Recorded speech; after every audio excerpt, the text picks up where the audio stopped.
Good morning, everybody. Hope you guys are doing amazing. Let me get this all up. Cool. Hello, guys. Hope you guys are doing good. My name is Benjamin. This is Benjamin Plays CNP. Today we're going to be playing a brand new game. Thankfully, the guys at work were super nice and were able to lend me a copy of Horizon Zero Dawn, a game I've actually, since I've ever heard about it, I thought, oh, I'm going to try it out, I'm going to play it. And they were super nice to actually be able to give me a copy of it. So I'm actually going to be streaming it for months today until we actually get it finished. We've got a couple of followers, as you can see. So, Artomes, thank you so much for the follow. You're amazing, dude. Appreciate that a lot. And Irish Devil, thank you for the follow yesterday as well. Appreciate that too. Welcome to the team. Anyone else? That seems to be it. There's also another one, I believe. We also got Cryptic Codex. Also, thank you for Cryptic Codex. Thanks so much for the follow as well. Welcome to the team too. Let me just see if the bot is set up. So basically, I did some changes today. No, bot is dead. Okay, before we jump in the stream, let me just quickly see what error I got now. Basically, I was doing some checks to see if I could get it to work. I didn't seem to do it. So let's just see. That's really annoyed me actually. I was actually hopeful. Basically, I had issues yesterday with the bot disconnecting throughout the night.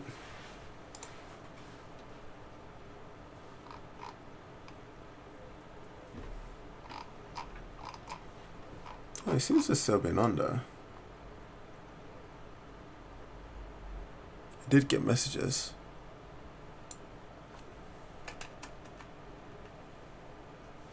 It did then die. Which is a bit off. It died without reason. So it did last pretty well, but then died unfortunately, which is really annoying. Did it do my tweet? It did still tweet me. So I'm guessing that it's just locked out Twitch now. Which isn't really that bad. Let me just check another thing.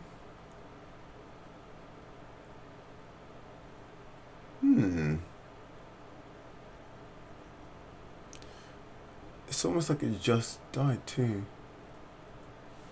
I'm not sure when it died. I think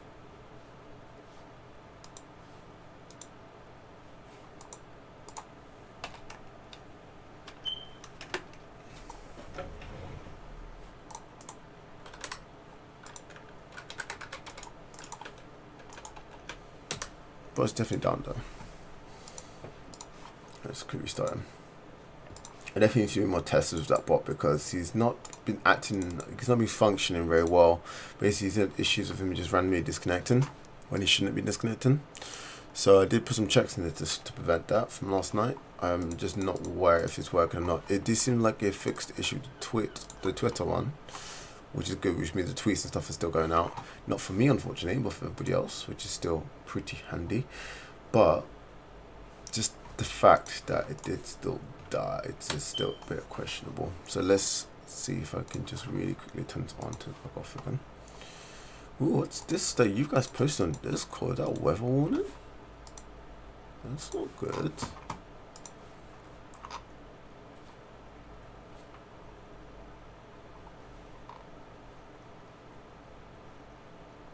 Ah, sugar. Wrong account. I just need to be in memory of that.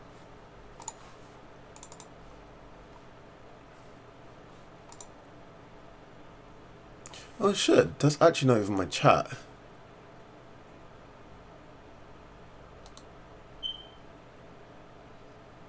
My chat was actually working. Shit. It didn't die. Which is really good news. Which is really good news actually.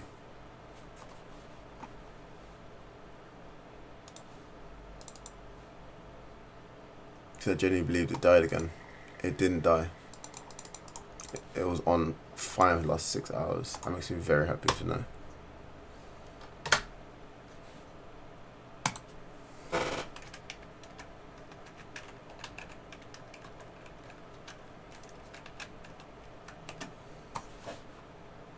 Cool. We all good. What is this weather warning that Kevin sent to all of us on the Discord yesterday? It says here, UK shock weather forecast. Tropical storm Centro heads straight for UK. Brings storm-like weather conditions on Friday and the weekend. Oh my god. What is it now? That's not cool. There's a storm heading to us. And I need to get proper jacket up today.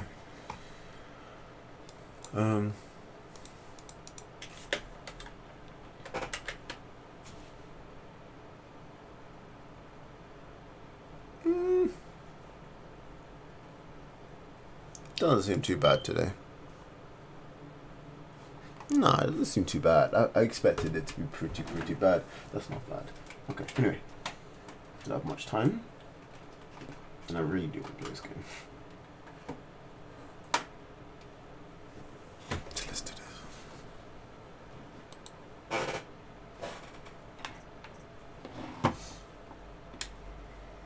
English, of course. Display English.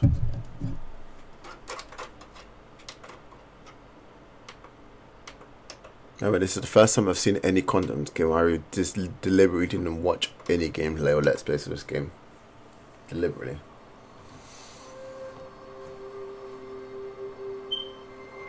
Audio test.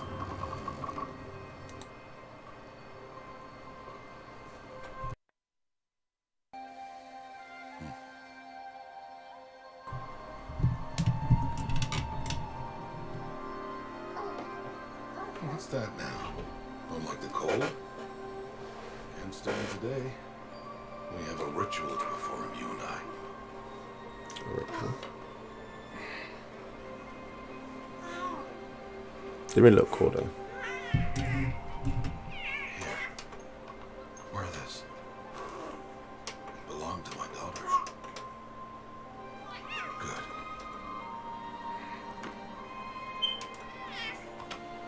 Today, I speak your name, girl. But will the goddess speak it back?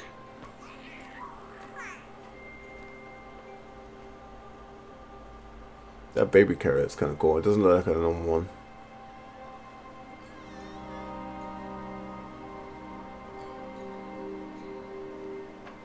Normally, it would be the mother who declares, if you had one. The whole village would attend, and matriarchs perform the ritual. But we are outcasts. Even so, we keep the tribe's rituals. Otherwise, we might become like the faithless old ones, who turned their backs on the goddess. But their wickedness doomed them. To us, were left the splendors of creation. Beasts of air, water, earth, and steel.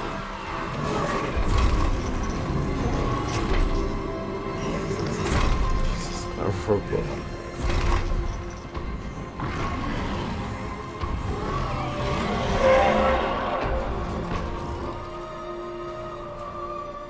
It is one thing to hunt a beast, another to hunt a machine. You must be humble and respect their power. I will teach you this one day. That's cool.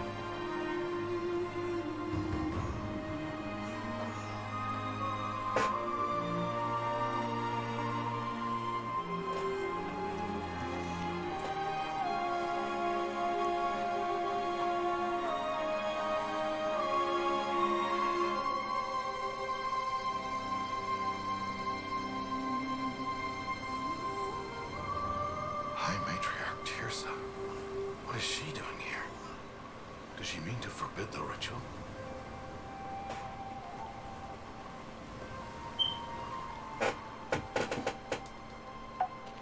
Doing here? Does she mean to...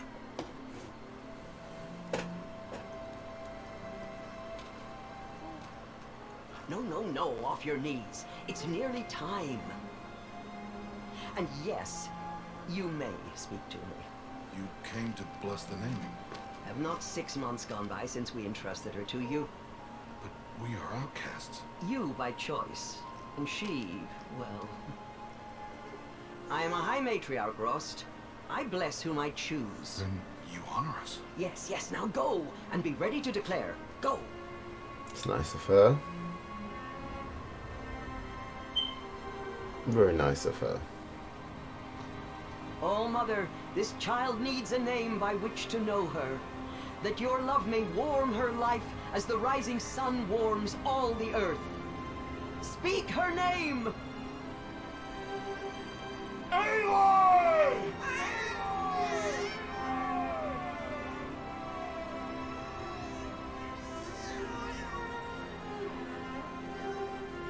And so her name is blessed.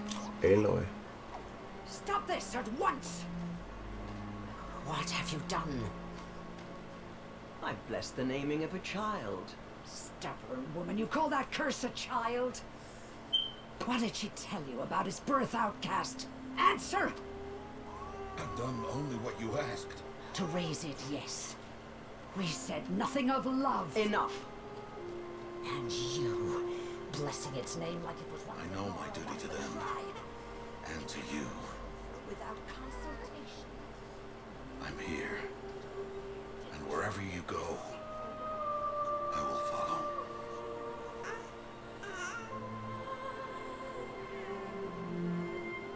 She has no care what that woman's got to say, and I don't either. To be fair, I'll be like, I don't give a crap. Nope. Don't care.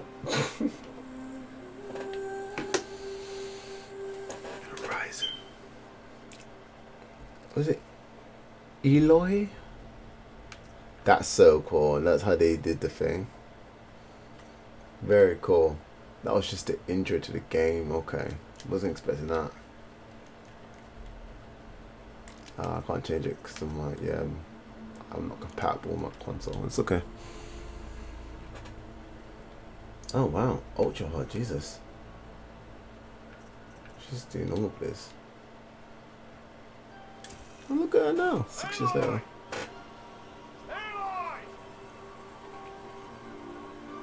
Look at her eyes, so cool.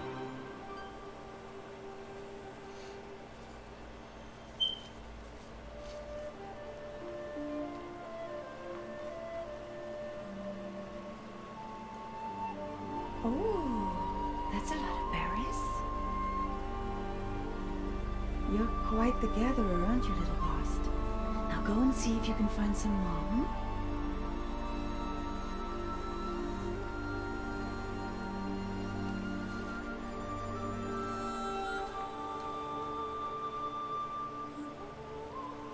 Well done, that's a good boy. Children, come with me. She's an outcast, to be shunned. There.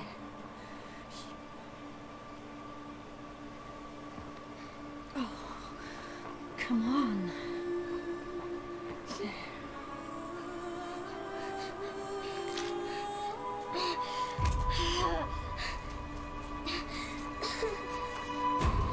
That's not cool. That was mean. Careful.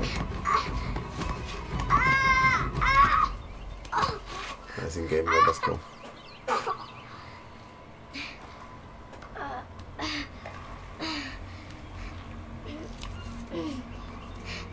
Where she got herself?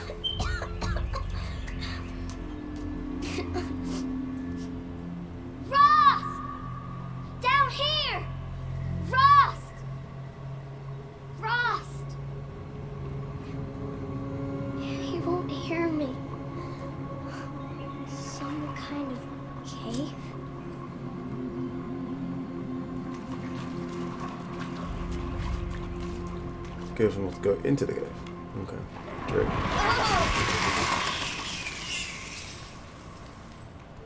Looks tight, but I can get through.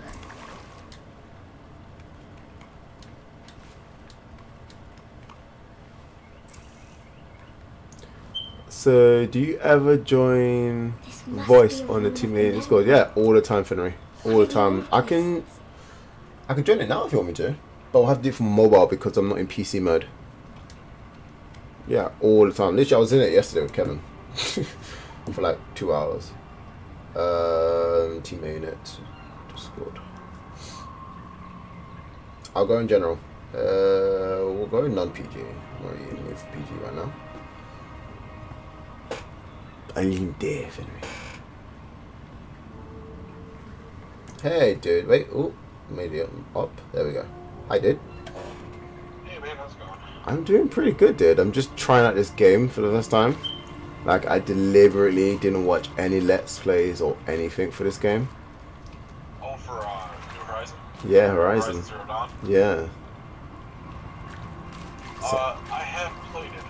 Ross said I'm never going places like this. Man, that was exactly what I was hoping I for. have to find a way out. How you doing anyway, dude? Let me see if I can position. Not too bad. Just got home from work. Decided I was gonna play some. Finish leveling up my mock Destiny 2. Okay, cool. How's that going so far? Well, just hit 20 and realized I need to go out and get the expansion stuff. Okay. I hate when that happens, but that's basically my exact life right now in like all of my games. Like, Destiny 2, I can't do much without PlayStation Plus, which is so irritating. I've been getting games sent to me now from hundreds of companies, and all of them require PlayStation Plus just to play online or anything, which is disgusting. And to make it even more fun, like I said, the new game I got for the Blue, which was a review they wanted me to do.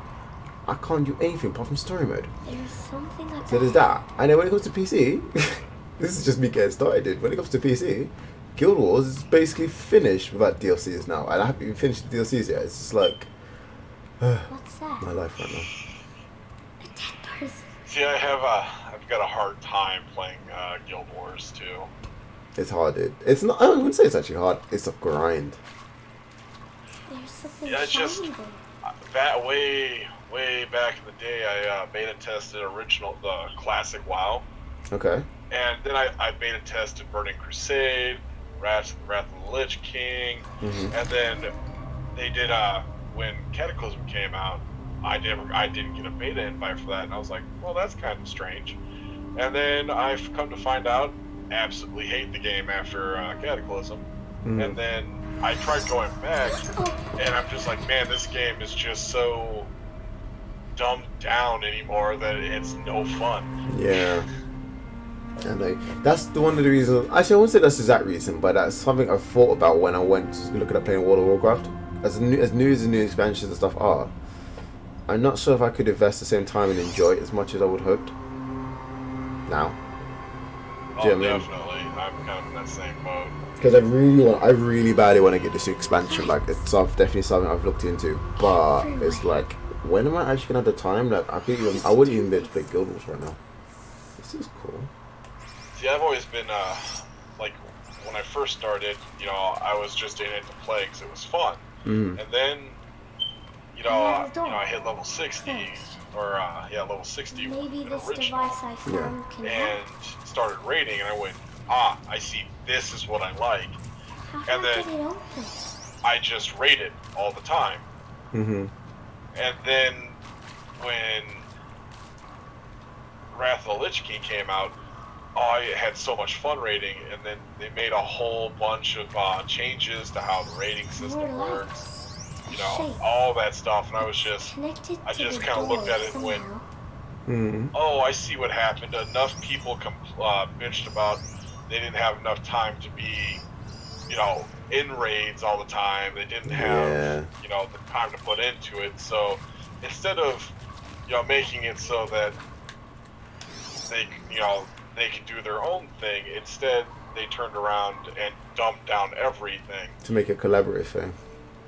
Yeah, and I just I did not like it, and I was just like, okay, I'm done.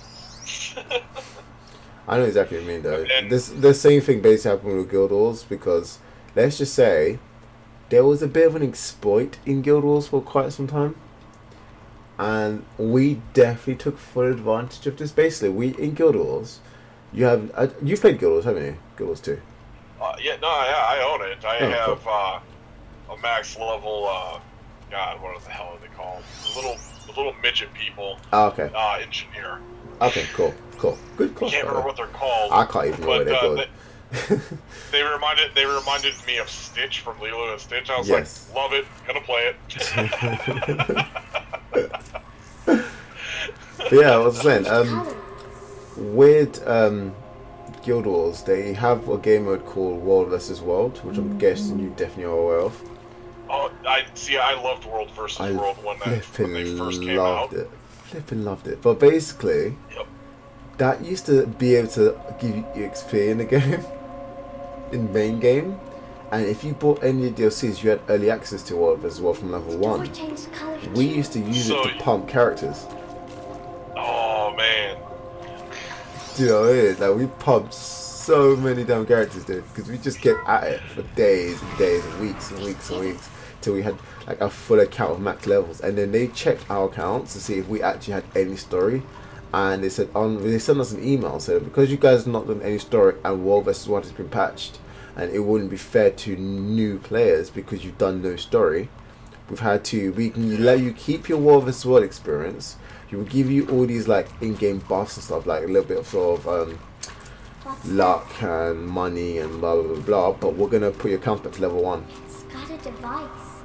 Are you serious? Yeah, to make it fair for Oh, all that's players. horrendous.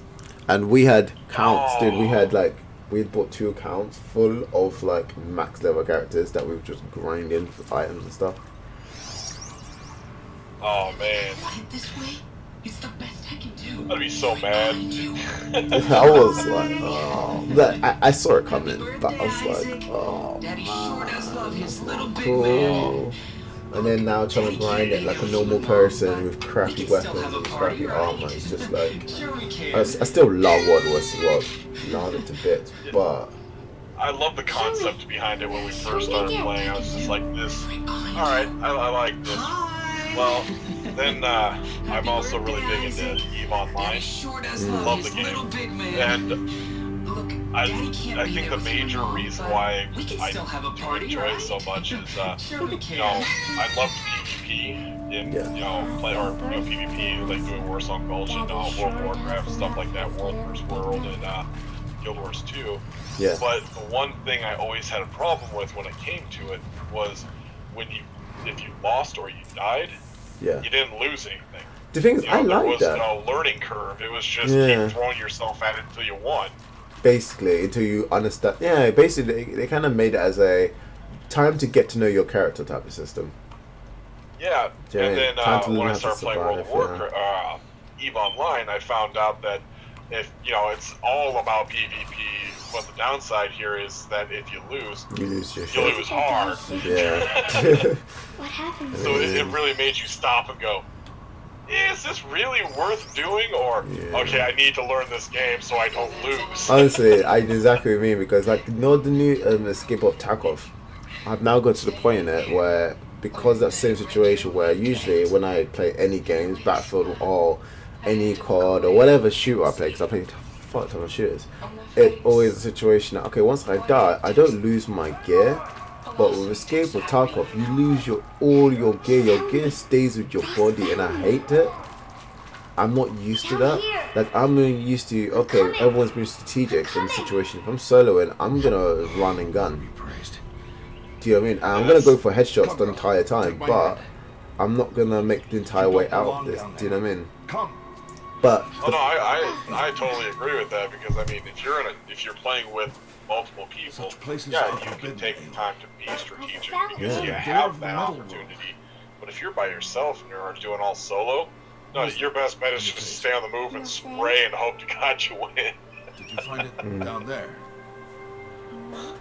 But hopefully in time we're gonna make game. I don't know. Maybe I should give like games of World of Warcraft a chance again, or just find better shooters. I don't know. No! So far, I'm just in love with PUBG because I could just rinse war mode, get snipers, and just snipe people in the face. It's brilliant. Yeah, back in the day, one of the very first MMOs that I really got into, besides World of Warcraft, was called Vanguard Saga of Heroes. To know how to survive in the wild. I don't know if I heard that one actually. Home now. I loved it because it did something that no other game at the time, from what I can tell, has ever done. Mm-hmm. And it was great because what you could do here is, unlike other games, you could build player-owned buildings. That's well, cool. the thing that they did was that you could build player-owned buildings anywhere. It did not matter. You didn't have to have a specialized area or a specialized zone to do it in. You could just be traveling along like one of the in-game roads and go, there's nothing around here. I'm going to go ahead and I'm going to build my house here next to the road. I love it. And then later on, you can be like, well, you know, I don't really need my house here, so I'm going to turn this building I just, you know, put together that was my house is now going to be a store. To the valley now. Yeah. And you could just put, like when you're offline, you could just set it up so your character would stay there and sell stuff. Yeah. Like items that you had crafted or found. Yeah. And then they introduced a couple of other things where other people could start building theirs, like near you as well, and you could basically just straight up build a player-owned and built city. So basically, yeah, it's thinking like a little marketplace you guys are making. That's kind of cool. Yeah, and then they enter like one of the first things they did was they introduced you know, gather its berries in your pouch. Ocean travel and sea combat and stuff like this. Yeah. Well, then they now you know, made it so that you could build ships to do this, and it was like, well, that's amazing. And they were one of the first games that decided that to level up, it didn't have to be a combat-oriented class. Yeah. You could literally just level up as a crafter or a gatherer. Okay. So you can make that your thing type of thing. That's quite cool.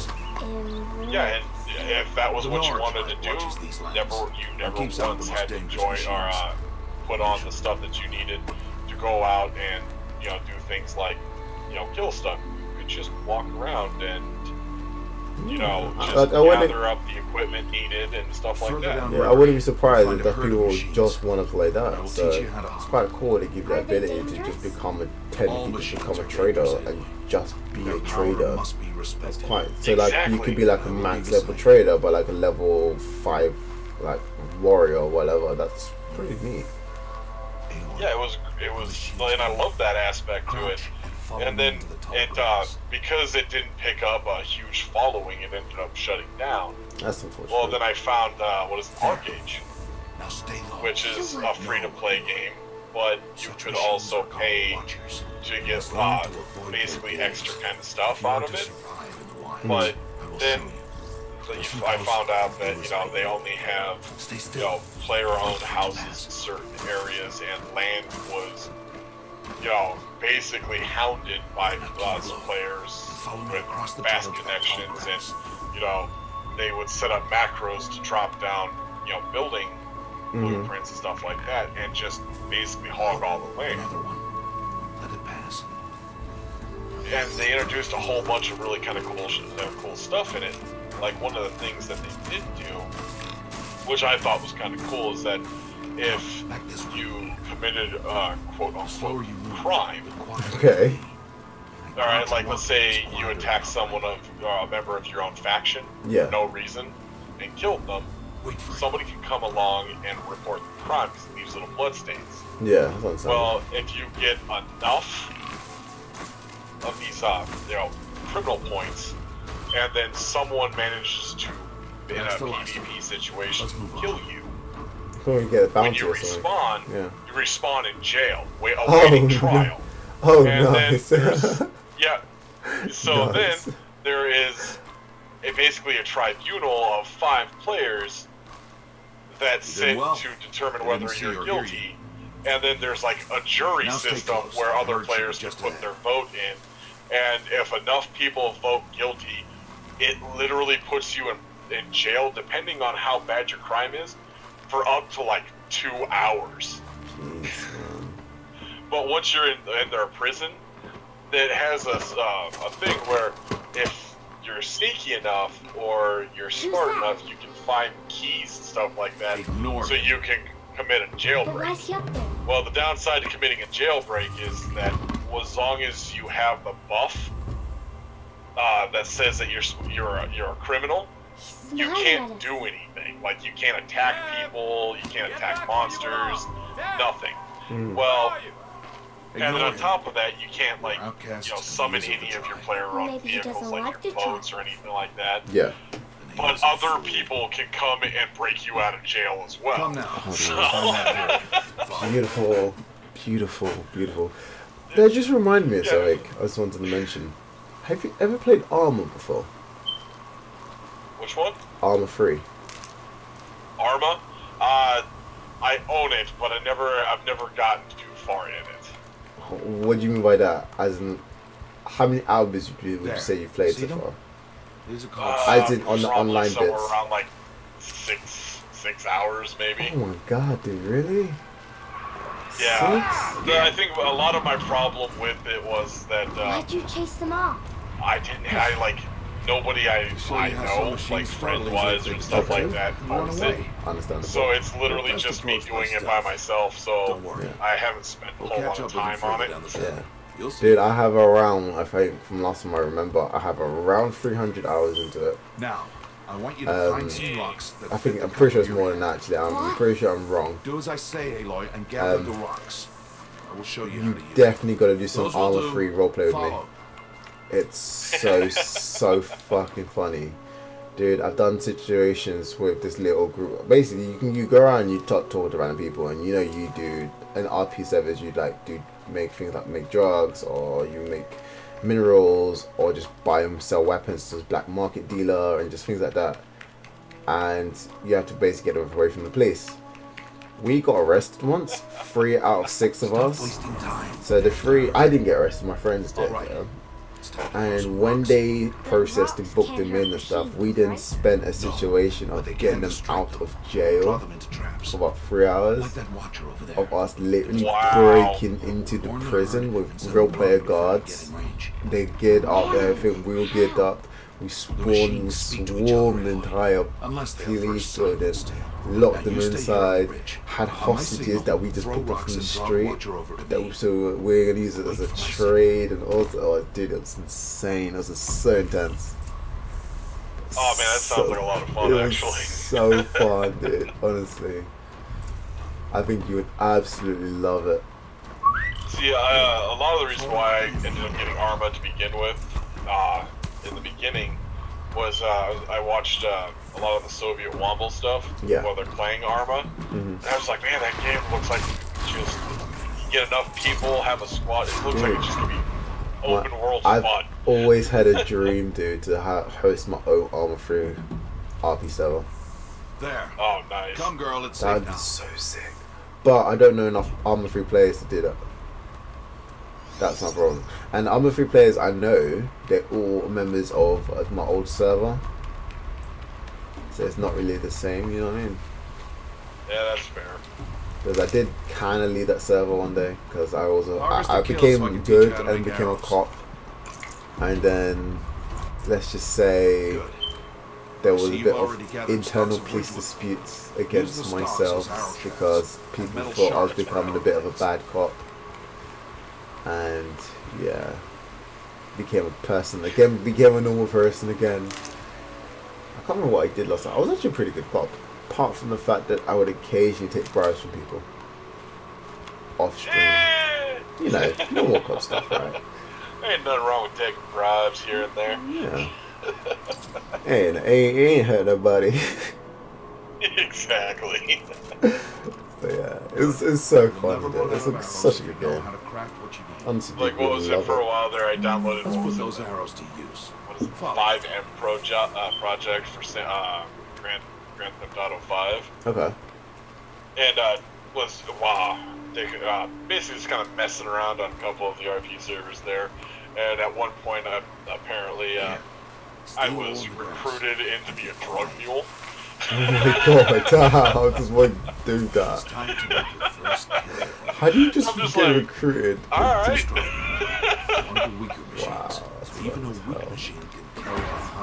beautiful. if she's careless. How did that go down? Its hide is thick. Worked my way all the way up from being a drug mule to being an enforcer. It was great. Love it. Place another. Love it. Honestly, I think RP is like the best content you can ever make on Twitch. Hands down. My favorite Oh, content. definitely. But it's so hard to do it properly.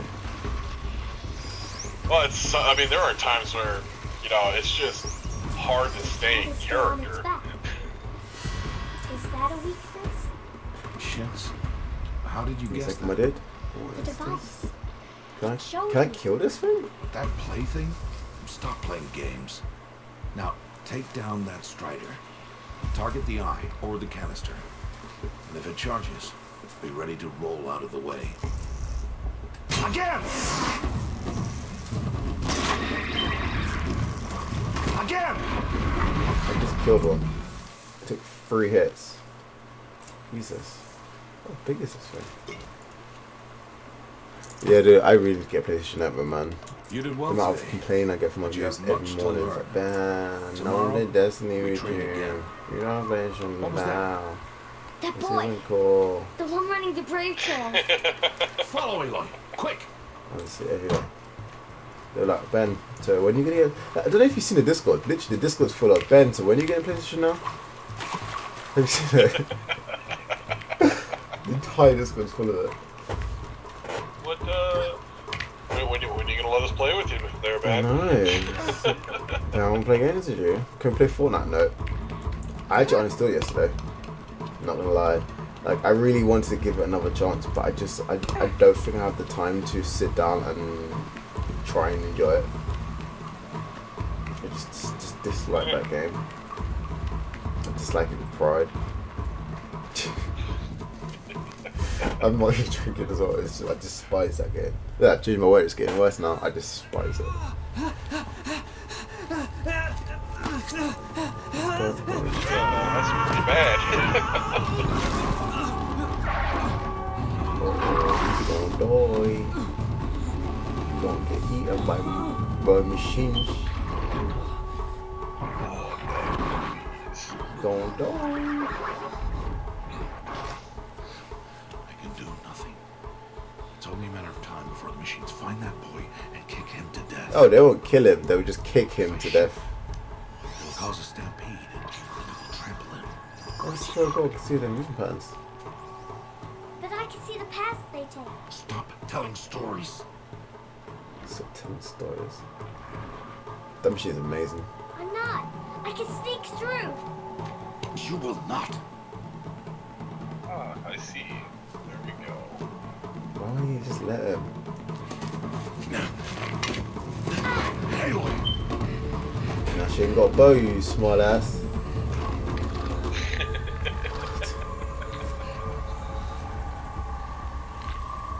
Give me my bow. So now I've only got rocks.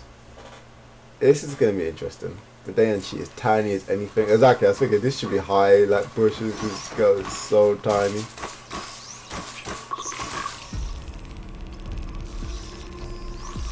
So You need to do this slowly and quietly. She's so small.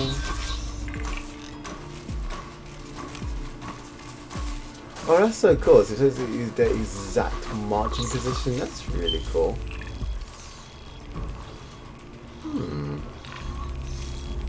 I did Yeah, play that it game once. is pretty nice.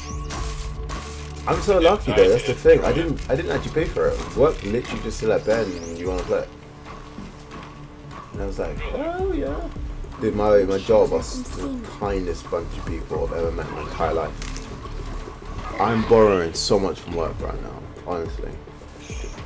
Like, imagine this, I'm right now borrowing a HC5 from them. I am borrowing, yeah.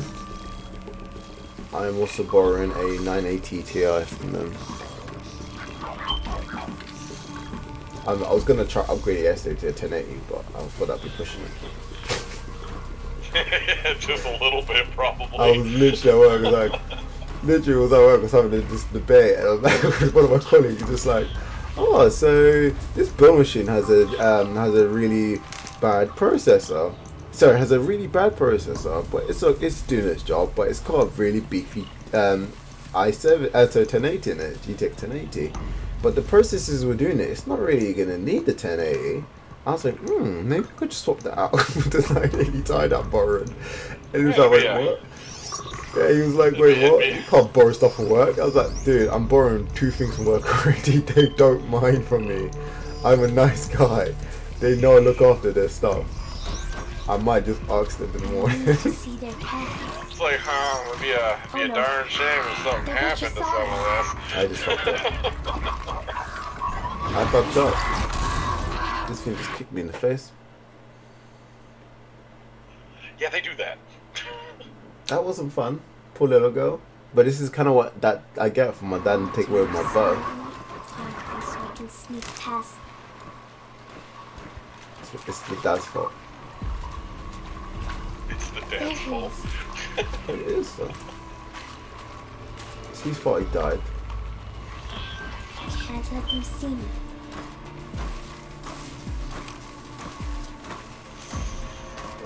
It's just so, you gotta be so careful.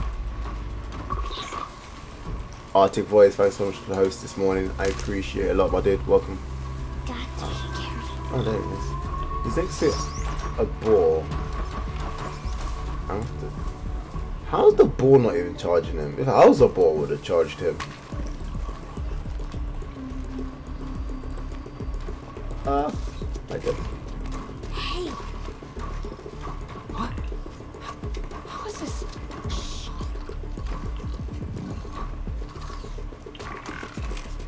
Follow me. Would you follow the little girl? Yeah, truthfully, would you? In this scenario. That little girl? Yeah, in this scenario. That little girl, well, seeing how I've played the game, I know what she's capable of. Yeah, But- I'd follow her. But if you just met this girl, you're about to die. Literally just met Yeah. this little girl. I'd still probably follow her. Yeah, I would do, to be fair. She looks like she knows what she doing. Exactly. Even though I control her and I ain't no idea what I'm doing. But she knows what she's doing. Don't ask me how this is possible, she knows what she's doing. I just said that. She got this. I got a trophy. Nice. I mean, to be fair, that little girl seems to be more capable than most adults. Oh look, I get my bow back. So, it is no plaything. It's just my AI sister, it's amazing. Wait. Oh, Mother, bless that girl. Bless you both. Bro, she ain't gonna mess with outcasts. Save me. I just wanted... Boy! Seal your lips. Here we go. They are outcasts both. And she is motherless. Definitely. Oh god, I like this. It's not cool. Come now. Back to Mother's heart. We get nothing. Not even a thank you for saving his life. Yeah, And he well, gets slapped in the head. That boy should not have spoken. She's to not us. exactly the most against popular the law. person. No, she isn't, unfortunately. We'll go home now. Follow. Hey, if I assassinate a leader, how would that look? I know the way. I wish I was this little girl, I'm not gonna lie. As bad as her life seems right now, her life also seems pretty amazing. That, then that again- entire game is, not gonna lie, that entire game looks like that world would be just Stay away, no mother. really kind of cool. They're throwing stones at her. I would F him up. Can I beat up the little boy? Yeah, yeah, aim for his head. Oh wait, they don't like me already though. Wait, okay. Should I play this game in roleplay sense of it? Like if I'm playing D&D or something, like just what would I do in this situation really if I this character? I'm throwing his head. Oh, I would. Oh, Dad. Aloy, you cannot. But you threw my head.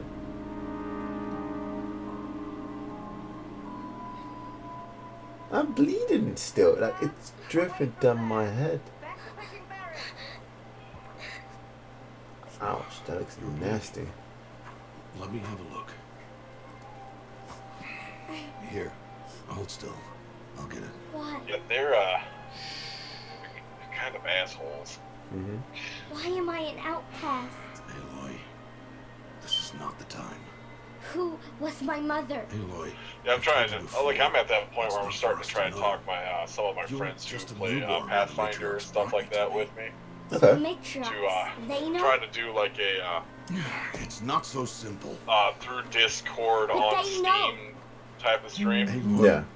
we are outcasts. So how do I make them tell be me? The matriarchs? There is a way, perhaps. See how Tell many me. people would be Out for that, yeah. down to dangerous. watch. Yeah, How? down to watch It or will take years want of to join training. in. I don't care. How do I do it? Tell me. To be fair, The we've got a lot proving. of streams we need to The stop down tribe's here. rite of passage held She's every so year. freaking busy. Those who pass become braves, but to the one who wins, Ben's the got the matriarchs worst grant lifestyle vote. schedule, honestly. Yes, whatever the winner wants. I'm gonna disagree with you. I'm Then at I'll that do point it. where I'm pretty sure I have the Whatever it worst takes. stream schedule. Why is that? I'll win the proving. Because I see. we are, what is it now? We best get started then. 3 people Training at will be work, hard. which means there's a lot of It'll take overtime. years. Our manager's training? quitting on us, Yes. and I'm Follow. picking up, and I'm being promoted to the manager. And Dude, that's a good thing. That means more money coming in the pocket. yeah, that's more money. It's great for me. Yeah. I mean, don't get me wrong, it is great for me. That's the thing. Absolutely horrible for streaming schedules. Yeah, I can imagine. I The mean, thing is for especially me- with the, being 3 people short for, at work. Yeah. My problem I'm having right now with my streaming stuff is the fact that I stream ridiculously long hours while I work a full-time job as well. See, I tend to do that on my days off. I do that almost every day, dude, and it's becoming a bit of an issue. Like, for example, today is what, Friday.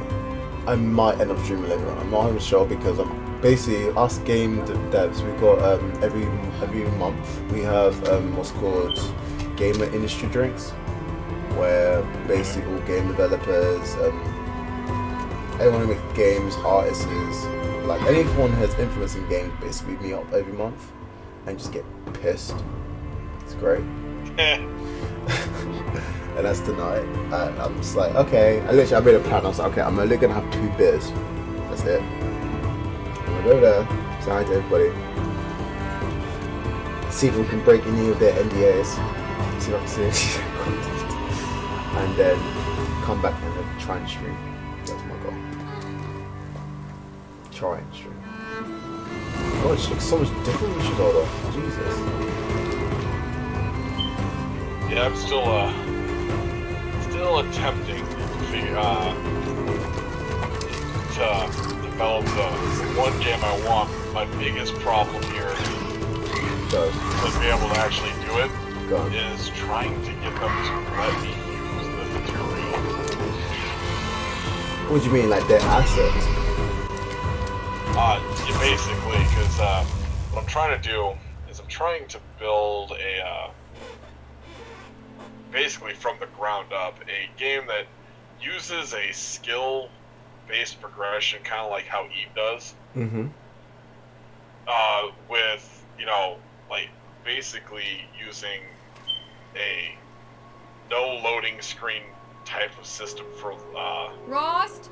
for a solar system, kind of like how No Man's Sky does it. How it's just But always how- kind of there.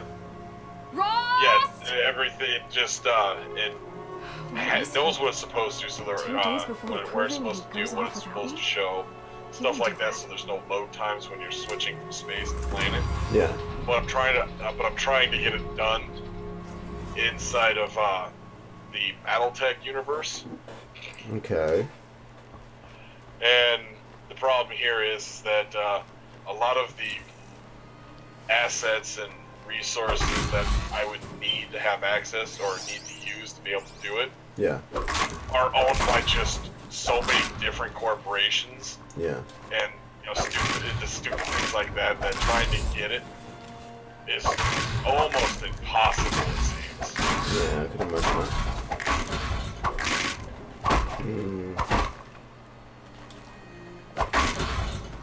Yeah, it's because it's a big task you're doing, and I'm guessing you're doing this as a solo dev, which probably makes it a lot harder. Yeah, I thought so. Yep, literally have absolutely no one giving me a hand with it, which just makes be very careful with about that. Yeah, because I imagine this from my point of view. When I just graduated from university as a coder, my first project I ever worked on, are you ready for this? Was an MMO. Wasn't the brightest ideas. It wasn't an MMO. I was working on an MMO on my own. It was not the brightest of ideas in any shape or form. It was a great idea. It did help me get my job because it showed my ambitions and stuff for development. But my god, dude, it was taking ages. I was literally making it because this is when the Samsung Gears came out.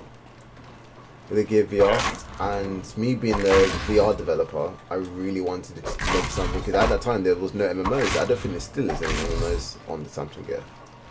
So I was like, I want to actually be the first, because I was already the first developer to make a VR side-scroller game.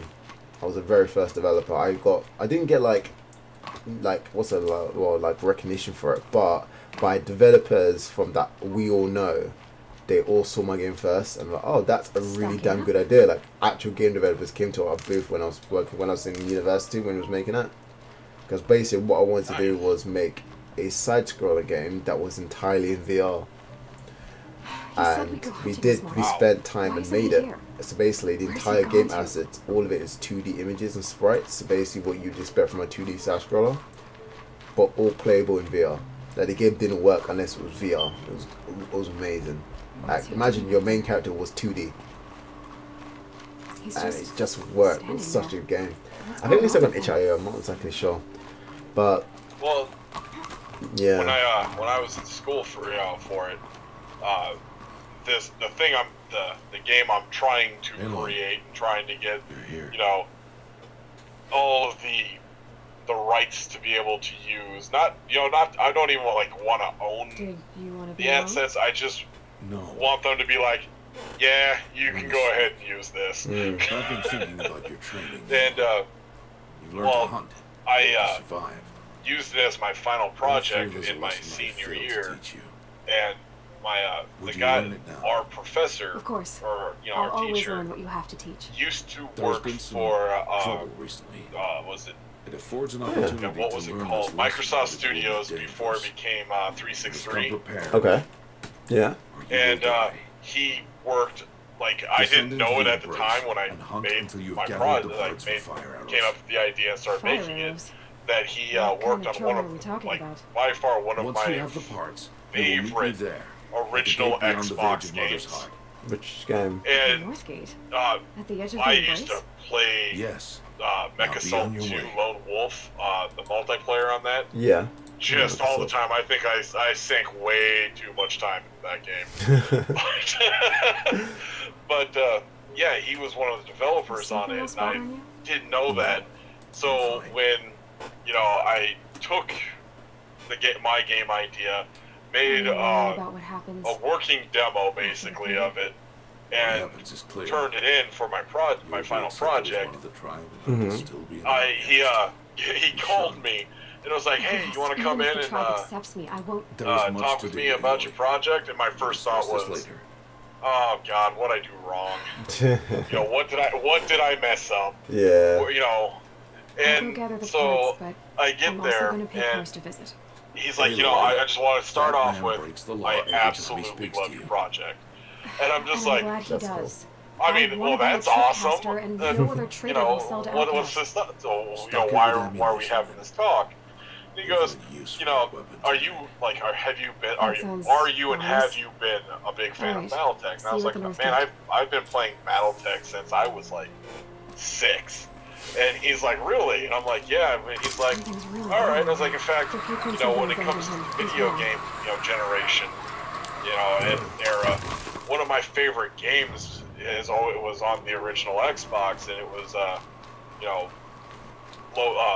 Megacell 2 Lone Wolf. I just absolutely loved that game.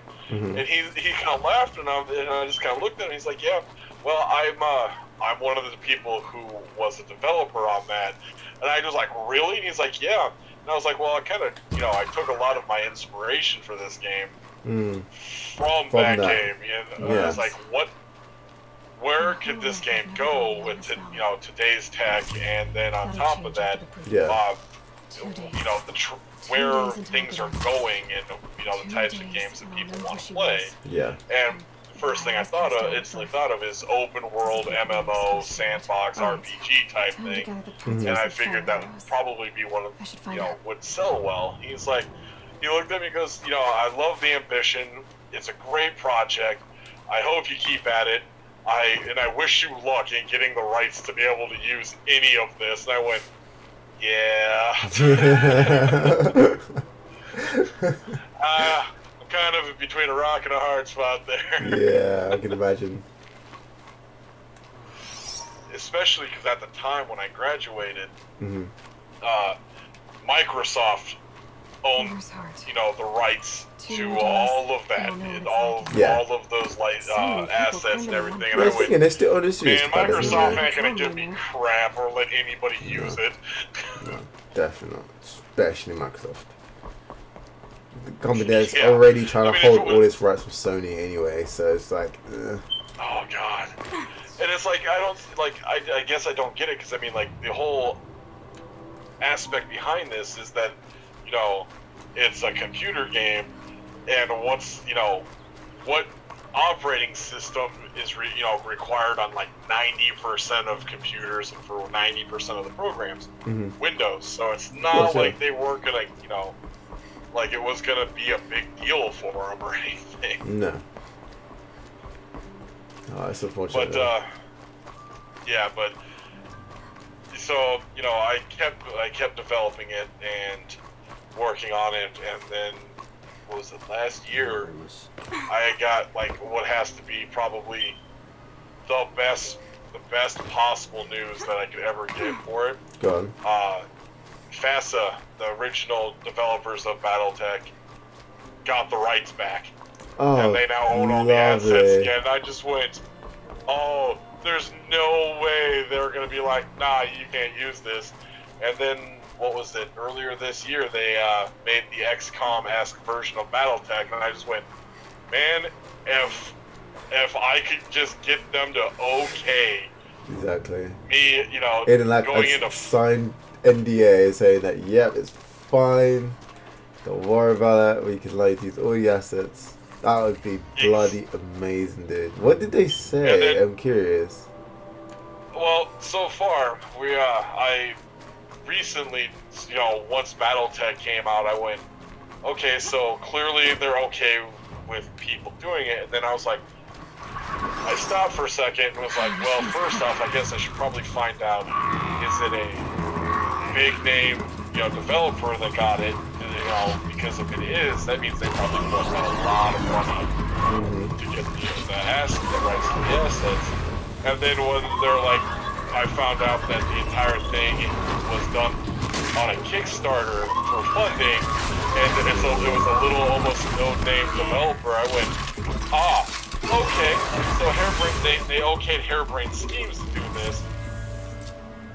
Alright, so then they probably will okay yours then. Sent in all the everything I needed, and I'm just waiting to hear back to see if they're gonna be okay with me doing it.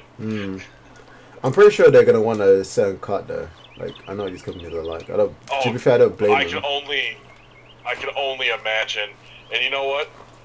If it does well and sells anything, to be fair, because of how big of a fan of BattleTech I've always been, and with FASA owning it again, there's no way I'd be like, dude, you guys need a smaller cut. At this point, I'd be like, you know what? Because you guys were nice enough to let me do this, and I've been just a huge fan for so long. Here, take like 33%.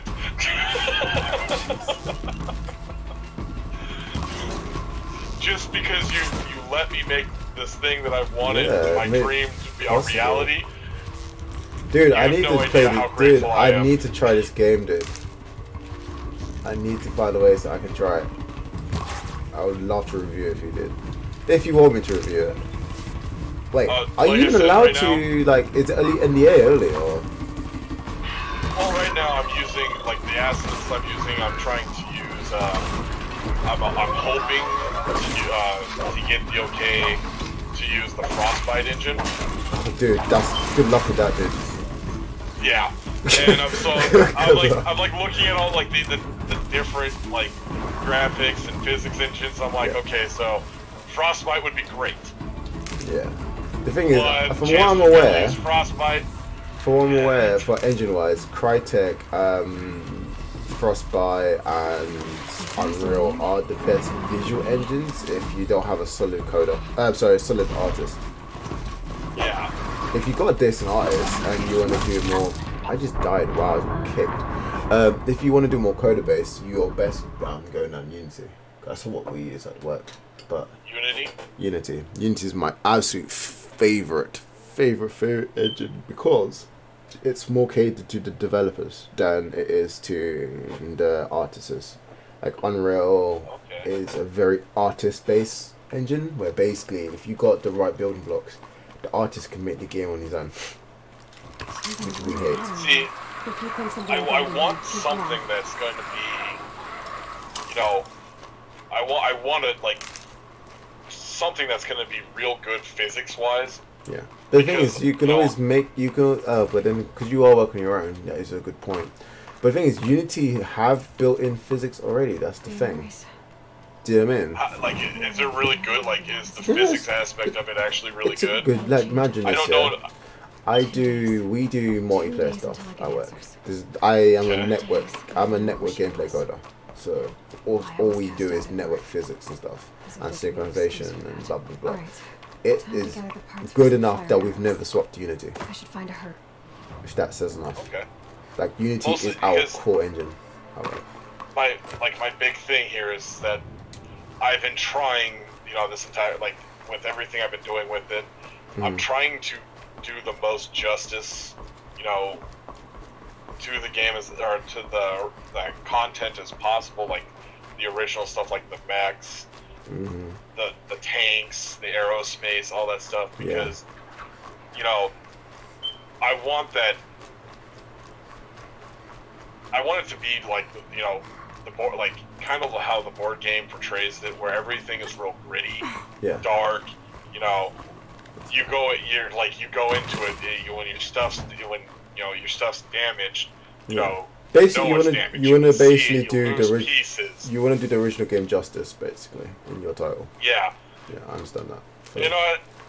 And like I said, if it wasn't for the fact that, you know, I've always been such a hardcore fan of the game to begin with. I love the lore, you know, I love the idea, the history in it.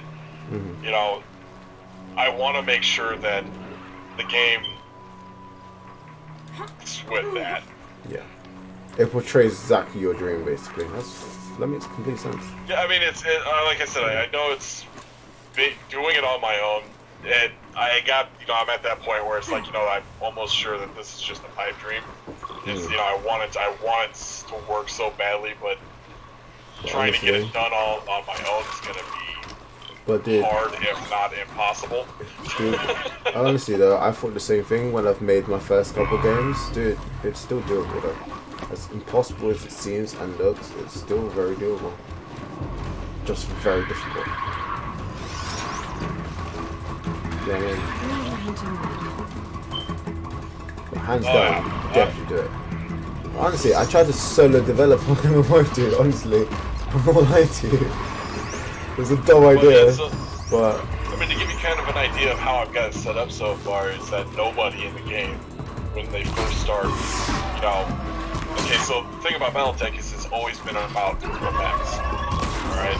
It's always been about the mechs. You're in, you know, anything from a 10 to a 100 measure or a 100-ton walking tank, death machine type thing going on. Yeah. And the way I've got it set up is that when the player first starts, they're not a mech pilot. I mean, just plain and simple, they're not. Yeah. But, you know, the game also requires all that extra support stuff, you know, like infantry, tanks, aerospace, stuff like that. You know, it needs to have, like, basically an army. Yeah. Well, kind of like how Eve, where to be able to use certain modules, use certain ships, you got to spend time letting skills train. You know, I've done the kind of the same thing. You know, where to be able to use this stuff, you still need to, you know, you need to train skills. Yeah. Well, so that means that when you first start, your best bet is your infantry. You know, they gave you a gun, told you best of luck. Well, then you can train. Well, you can start to train to be, you know, from that point you can train to be like a tank pilot, aerospace pilot, you know, any type of, you know, support type thing, or you could start, you know, you're training right then and there to start training with mechs. Well, once you start training how to be a mech pilot, you're not going to get to walk around some of the iconic, massive, you know, mechs that, because you've been working with them.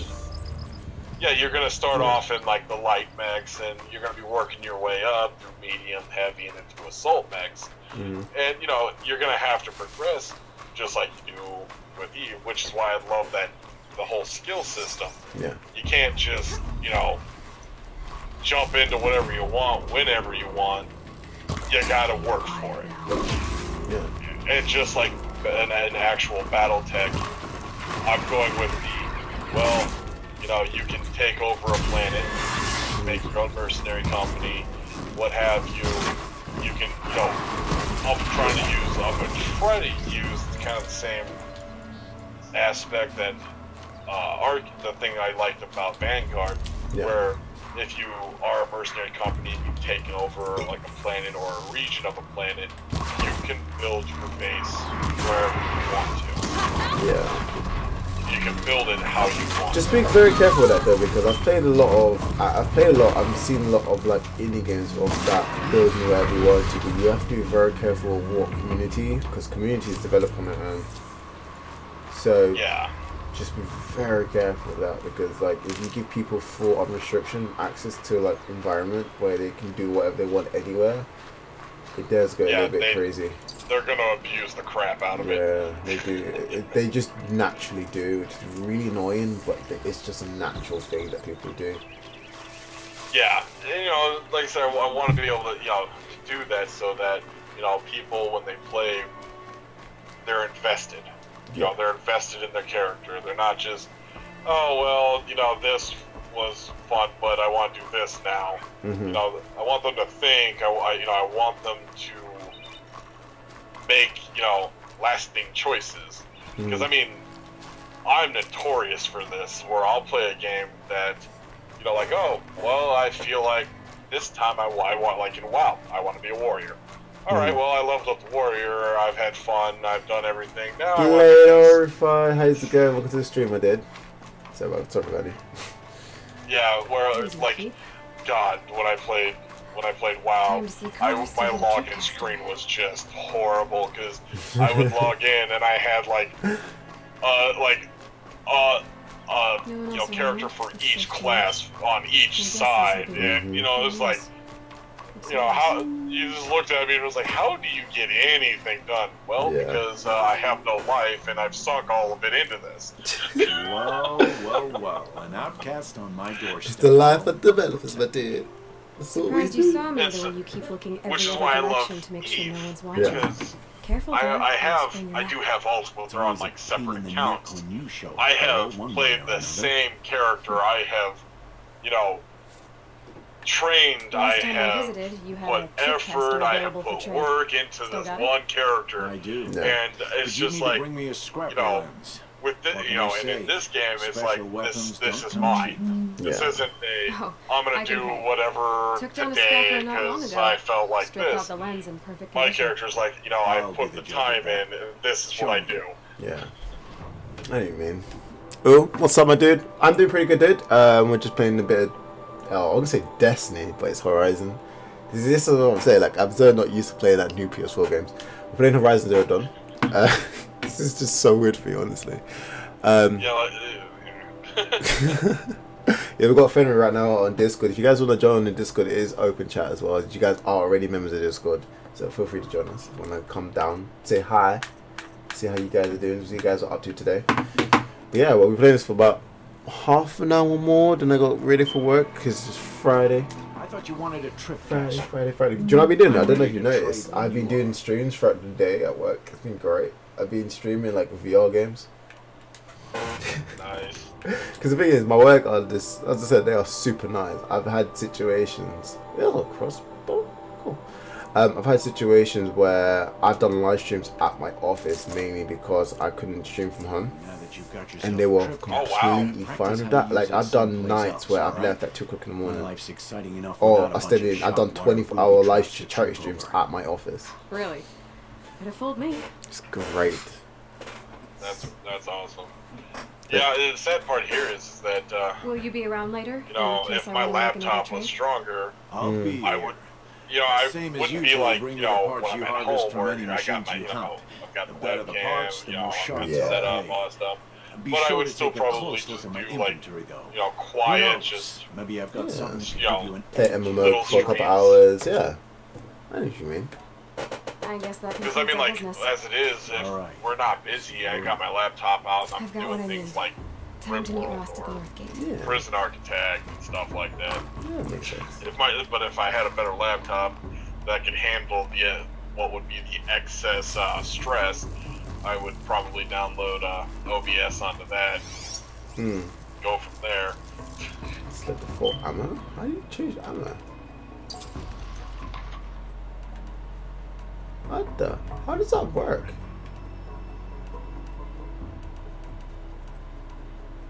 Oh, the ammo? God, well, I want to say it was hold a button.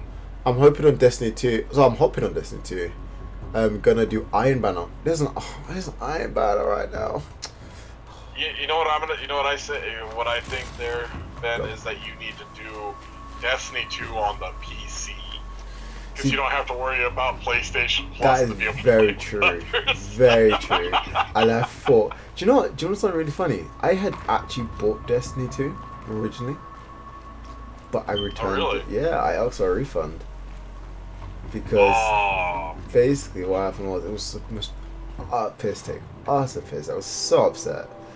I bought Destiny 2, it cost me $39.99. Yeah. And I bought the game. It's not too bad at all. No, it wasn't too bad then. I installed it, got ready to go, ready to start playing it, and then the next flipping following day they dropped the price for the pre-order prices to $31.99, and I was so gutted. I was like, no, that's not cool. So I emailed, is it Activision? I can't remember who it is. No, Gorilla's support network for no, not Gorilla, sorry, it wasn't under Gorilla, it was under, I can't remember who owned the launcher. I know, I can see Bungie. No, the person people who owned the launcher, Blizzard. It's on the Blizzard launcher. Blizzard launcher, right, Blizzard. I emailed Blizzard, sorry, and I said to them basically I want to refund it because the prices dropped. So they refunded it for me after 2 days, and I was like, to be fair, I've got my money back now. Do I really want to spend it again? So I'm not gonna buy it again. And then I just didn't buy it. I legit just didn't buy it. So yeah, that was my story of how Ben never played Destiny. And then last month, I was like, because for months people been basically moaning at Benjamin, so this is me speaking third person, moaning at Benjamin saying, oh Ben, why did you never play games with us anymore? Like we watch your streams all the time, but you don't actually just generally just sit and play games with us. And I was like, well, mainly because the games I love playing, you guys don't play. And they're like, well, can you get Fortnite? No. Can you get like all these games? Can you get all these games? Like, well, I don't have those consoles. Do you know what I mean? You're here. I love that. Can you play Fortnite? No. No, just no. The thing is, I try. The thing is, it's not like I just completely don't. I give up with it. I do actually from time to time try and play Fortnite with people. Like I did. I do. Eventually cave in and buy a PS4 mainly so I can play you guys more games and actually stream exclusives. You will know soon but until when. Do you know about the PlayStation Plus? Stupid scenario. Have to pay for PlayStation Plus every single month just so I can get online. Like I'm a PC gamer. I don't deal with this. I saw Karst and got that trick I was talking about. You know, I have a PlayStation 4. I mean, it wasn't cheap. All the way up until this last generation console, I have always been an Xbox. Yeah. You know, player. And then this last generation came out, and the Xbox One to me was just such a disappointment that I was like, no. I'm not about to pretend that you never raised me. Aloy, the law forbids. It's funny. Just not gonna do it. It's funny for me though because like I've never actually owned my own. Well, I take it back. I've owned consoles, but I've never gone out of my own way and bought my own one. So it's really weird thinking, oh, Ben bought PS4, like Ben just despised PS4 for the last 5 years. I knew you'd say that. And now he's just gone away and bought one, like what's wrong with the world? And then I bought one and I'm actually gaming on it, and then recently I think I've gamed on it more than I've gamed on my PC. But I'll talk to you. It'll be my opinion, not yours. But you know what it is, I think because I've played everything now.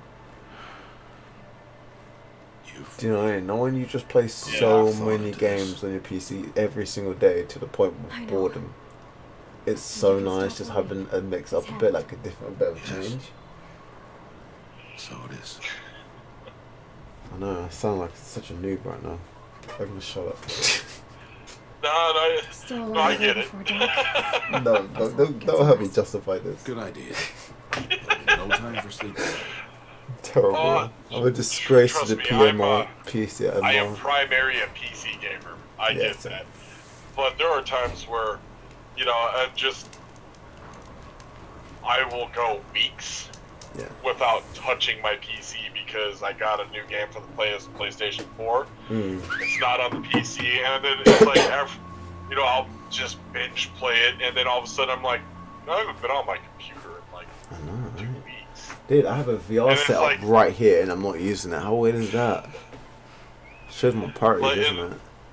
And to me, it's like I look over at my computer, I'm like, yeah, it's kind of like I'm cheating on it right now.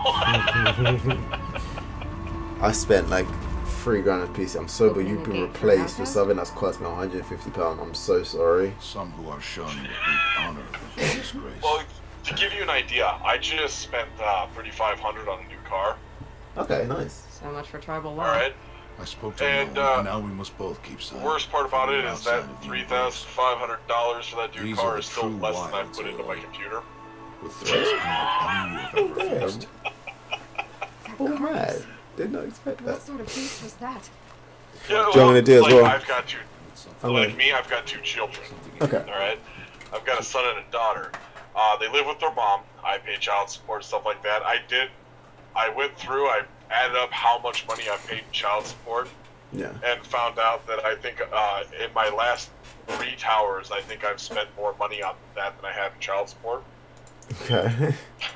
And I was, you know, and I like when I thought of it, I was like, man, that's horrible. And I stopped and I went, actually, it's not that bad because not only have I paid child support, I pay for the medical insurance. You know, I get them school supplies, I buy them clothes, all this other stuff. Yeah. So it's not like I'm not spending money on them. Exactly. And I spent a lot of money on them, but for child support alone, I have spent more in my last 3 computers than I have, you know, paying my ex-wife for my kids.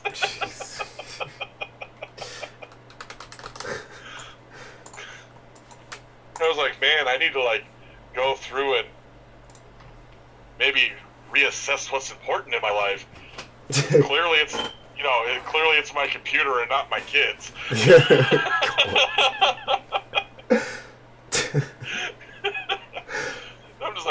makes me a horrible person. I know, right? Like, damn. God, man. See, I haven't yet to have kids yet. Very yet. I definitely will soon though, but yeah. Oh man, I like I said, my son is now 12 years old and my daughter is 14. And yeah. You know, I'm looking at it as like, you know, my son, I love both my kids to death. Mm-hmm. And I mean, if you ask them, they'd be like, no, he doesn't. Because like growing up, my family's always been sarcastic, quick-witted. You know, that's just how we are. Yeah. And you know, so we're always just to each other all the time, trolling each other left and right. Yeah. But you know, we're also that family that when the important things happen, we're there. You know, exactly. Yeah. First person to call. Yeah. You know. Yeah, but like, well, on Father's Day, my daughter sends me a text message because her mom bought her an iPhone, which, to be fair, has annoyed the shit out of me nonstop. But she sent me a text message. She's like, "Happy Father's Day," and I was like, "Well, thank you, Jade. Yeah, I just want you to remember, you're my favorite daughter." And she's like, "I'm your only daughter," and I went, "You know what? I said you're my favorite, not that it was a competition."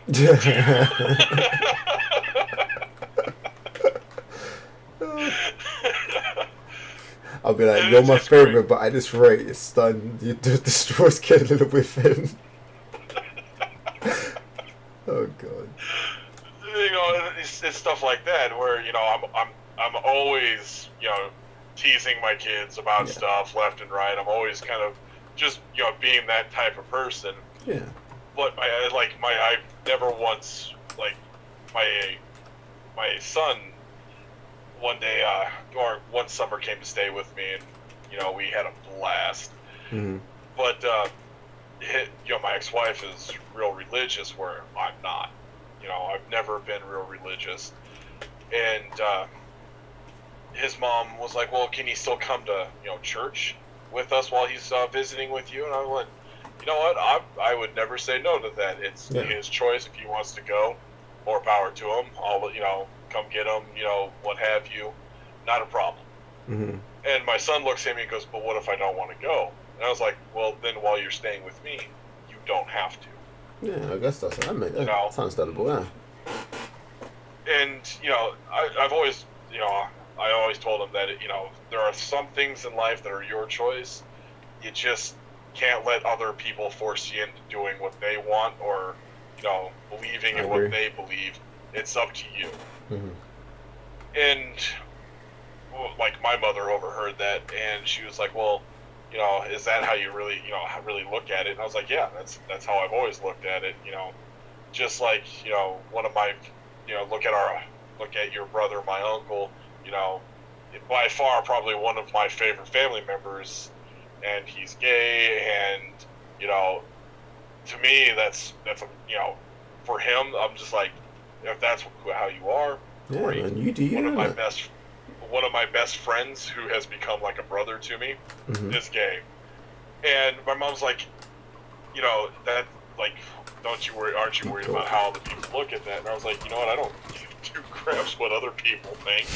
I mean, you do what you want, you know, you do what's right for you, and just be happy with it. Yeah. And she's like, "Well, what if your son turns gay?" And I went, "You know what? More power to him. I hope that he knows that if that is something that is you know, happens, and that is who he is, that he can always, you know, count on me to be there to support him." Yeah. Sure. Dude, just look at it from my position. More parents need to be like that. I agree, dude. Just look at my position. Do you know where I live? I live in Brighton. That says it all. Do you know what I mean? Though? It's like. It's like I'm pretty sure it's the gay capital of the world. I thought you kidding me. Don't say that I'm gay, well, like, but like, just like, but you know what I mean? It's funny because like I said, my best friend, the guy who by far is the closest thing to a brother that I have that's not actually my brother. Mm-hmm. Well, actually, to be fair, I found out my younger half brother is also gay, and we were so afraid of how my dad was going to take it. Okay. Because he is by far, how do I put this? A bigot. Absolutely. Okay. When my uncle came out gay, first thing that my dad wouldn't talk to his own brother for almost 13 years. Shit. Because of it. Fucked. So when my younger brother came out, my first thought was my first thing I did was sent him a text message, and it was like, okay, so I know you don't know much about it, but when our uncle came out gay, Dad was not okay with it. Just know that if Dad disowns you, you've always got me and your sister. Exactly, yeah. And he was like, well, thank you. And I was like, man, if this makes you happy, there's nothing wrong with it. Mm-hmm. And so true, though. My dad surprised all of us. He was okay with it. He was fine with it. In I'm fact, proud of him. Wow. We were all real proud of him. And we found out that while my dad was okay with it, my stepmother was not. She fucking lost her shit for it. And we were all just like, don't worry, she's my stepmom, she's your real mom, but we all hate her anyways. I love it. Don't worry, Dad's okay with it. Don't worry, it doesn't count. It doesn't count. And I was like, you know what? Our super hardcore Bible thumping Christian grandmother, she's okay with it. That's all that matters. I agree with that. Oh, I fucking love that. That is funny. And oh god, so this is just how okay I am with people's life choices with that. Mm-hmm. When I first met my friend, his name's Russ, and he's gay. He's become my brother. Somebody asked, well, how can you, basically my dad, who, like I said, is probably one of the biggest fucking bigots I've ever met. Yeah. Was like, how could you be, how are you okay with being seen in public with someone like that? And I looked at it, I was like, you know what, I'm straight, as long as they can respect that, I don't care. Exactly. And, my dad was like, that just doesn't make any sense. Well, come to find out, 2 years ago, because I had moved cities, mm-hmm. and, which meant I was no longer living in the same city as my friend, mm-hmm. he calls me, or he sends me a message through Facebook, and then, so I would call him.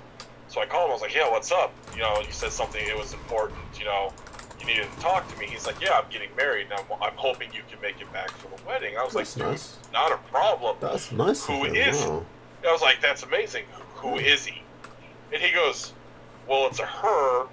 And I went, no, it's got to be a guy. And he's like, why is that? I was like, Russ, you're gay. He's like, no, I'm bi. I was like, no, Russ, you're gay. This is what I know of you. You are gay. You cannot be changing this up on me. You're supposed to be that stone in my life. He's supposed to be the only thing that's not changing. He starts laughing. He's like, no. And I was like, oh my god. And he's like, what? Is it not okay that I'm bi? And I was like, no, it's fine that you're bi. But this you is just can't be changing shit on me like this. This. This is the thing that's working the family, okay? This is not how it's supposed to work. Yeah, I was like, you're supposed to be the most stable person I know. You can't be just changing up on me. And he's like, no, I'm bi. And I'm like, okay, is she nice? And he's like, oh yeah, you'll love her. And I'm like, all right, well, I'll see if I can't come out and meet her. I'll damned if I won't make it to your wedding. Beautiful. He thought it was hilarious that I just could not accept the fact that he was marrying a girl. But to be fair, dude, people are like, I oh would my god, be... you're trying to marry a guy? Dude, here honestly, you are. Dude, I would you can't be so shocked girl, too. you're gay. Dude, honestly, I would be so... It's like, the people who, like my friends I know who are gay as well, I'd just be like, if they just randomly came up to me like, oh yes, this is my girlfriend, or this is my partner, I'd be like, what? Like, have I been living on a rock? Like, can't do that. What do you mean I can't do that? It's not how it works. Dude, I got the memo. How could you not get the memo? You're gay. Exactly. But good on him though. No, but yeah, it just, he's like, he told me, he's like, I've never met someone just so accepting of him as you are. I'm like, again, whatever makes you happy, you need to do it. That's true though. That is funny. Very funny. I'm just getting so many kills right now. I love it. It's amazing. It's horrible because people don't expect that from me. Where I'm just like, you know, if it makes you happy, who cares what other people think? You need to do it. And this is coming from a guy who, from 2001 until 2009, worked for a company called Blackwater. I was basically a private military contractor. I spent 9.5 years in Afghanistan and Iraq. My entire job was basically doing the dirty work for the U.S. government that they couldn't legally get away with. Oh, man. Yeah, so, you know, thinking of that and, you know, spending, you know, 7.5 years in combat almost always, people are like,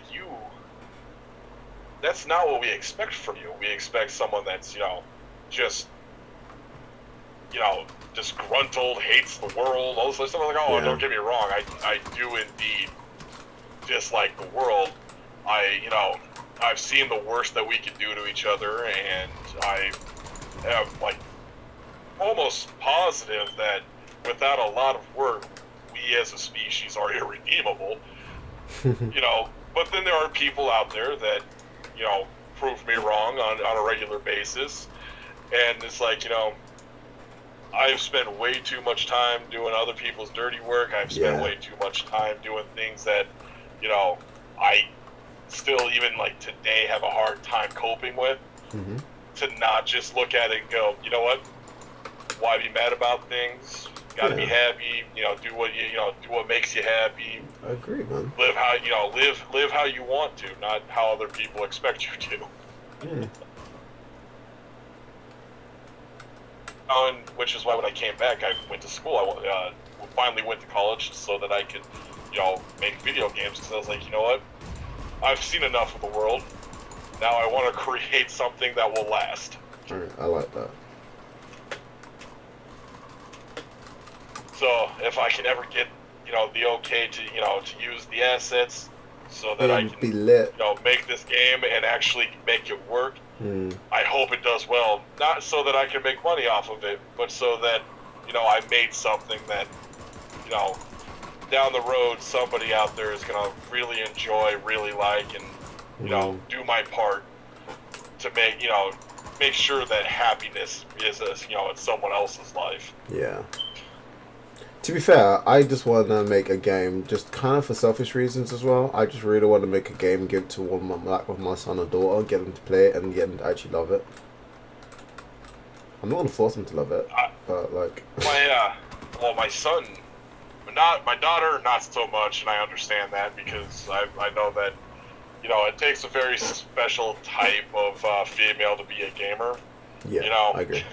No, to be fair, it's true. But I know loads of female gamers, but I know loads of girls who don't like games. And I've tried to introduce loads of them to it, and they're just like, it's not my thing. It's not my cup of tea. Understandable. Yep. And you know, like I said, to each their own. But you know, my son loves video games, and you know, I've noticed that. I don't know if it's because, you know, he thinks he needs to, or if he actually does. But my son, will go out of his way to, you know, try to like the same things that I do, or it almost feels like he thinks he needs to, like, win approval at times. Yeah. But a lot of kids are like that, I think. So, if I can make this game and publish it, get it out there, and people play it, you know, it would be real nice to know that my son plays it and likes it. And, you know, it's stuff like that. And it's just, you know, that's kind of, you know, the whole reason why, you know, like I always wanted to build video games because, you know, somewhere down the road, you know, maybe it helps someone, or they, you know, it really, people love it, stuff like that. Mm-hmm. I mean, don't get me wrong. I do like money. You know, money is what makes the world go round. Literally. I've got no illusions there, and I would love to make money off of it. But that's not, like, for me, that's not the only thing that there is to it. Yeah. I mean, trust me. I wholeheartely agree with, like, George Carlin when he said, you know, if you do something you love, you'll never work a day in your life. It's so true. I've seen it now. Honestly, as becoming an actual developer now, I've definitely seen that. Like, before I was a developer, I was an engineer. And I tell you, I'm not gonna say I hated my job, because I didn't hate my job. It was hard work. Really, because but going to college, I've seen engineering students, and they look like, you know, zombies, and that they hate their life. I've seen that too. I've seen that quite a lot, actually. They ain't happy bunch of people. Oh shit. I mean, because the way I look at it is, if I can, like, if I can successfully solo develop this, dude, I'll be impressed with you. Dude, honestly, you can. Do you know why? Do you know why I know you could solo develop a game nowadays? Look at Rust. Yes, exactly. That's my inspiration. Look at Rust. Look how big that game is now. That was solo developed. Look at Forest. That was solo developed. Yeah, well, I play the Forest. I own Rust. They're both insane games. They're incredible games. But, you know, like, with the scope that I'm trying to build, you know, I feel like I may have set a daunting task ahead of me. But if I can get it done, and it gets published, and I make it, you know, maybe I'll get lucky and I can get a job with, like, a big name developer, and, you know, get that, you know, where I don't feel like my job is, or my career is a job, you know. Dude, honestly, I don't see my job I don't see my job as a job. Like, sometimes I do. I think it's the only time that I actually see my job as a job is when I'm going to work. But when I'm at work, I'm on my desk. I'm on YouTube. I'm watching my videos. I'm just making games and making these little, like. The thing is, my job technically isn't really games as well. Like, I'm not spending my entire life making games. You know what I mean? Because what I do is, we're not like consultants or anything like that. But what we do is we make games for corporations. So you can imagine everyone in the office is kind of bored at their minds, apart from me and the other coder. Because we're having the time of our lives here, because we're just coding games. It's great, but because we're almost gamified, so like people need, like, oh, we need this service, but we make it fun because it's VR, so we get to make it almost a game.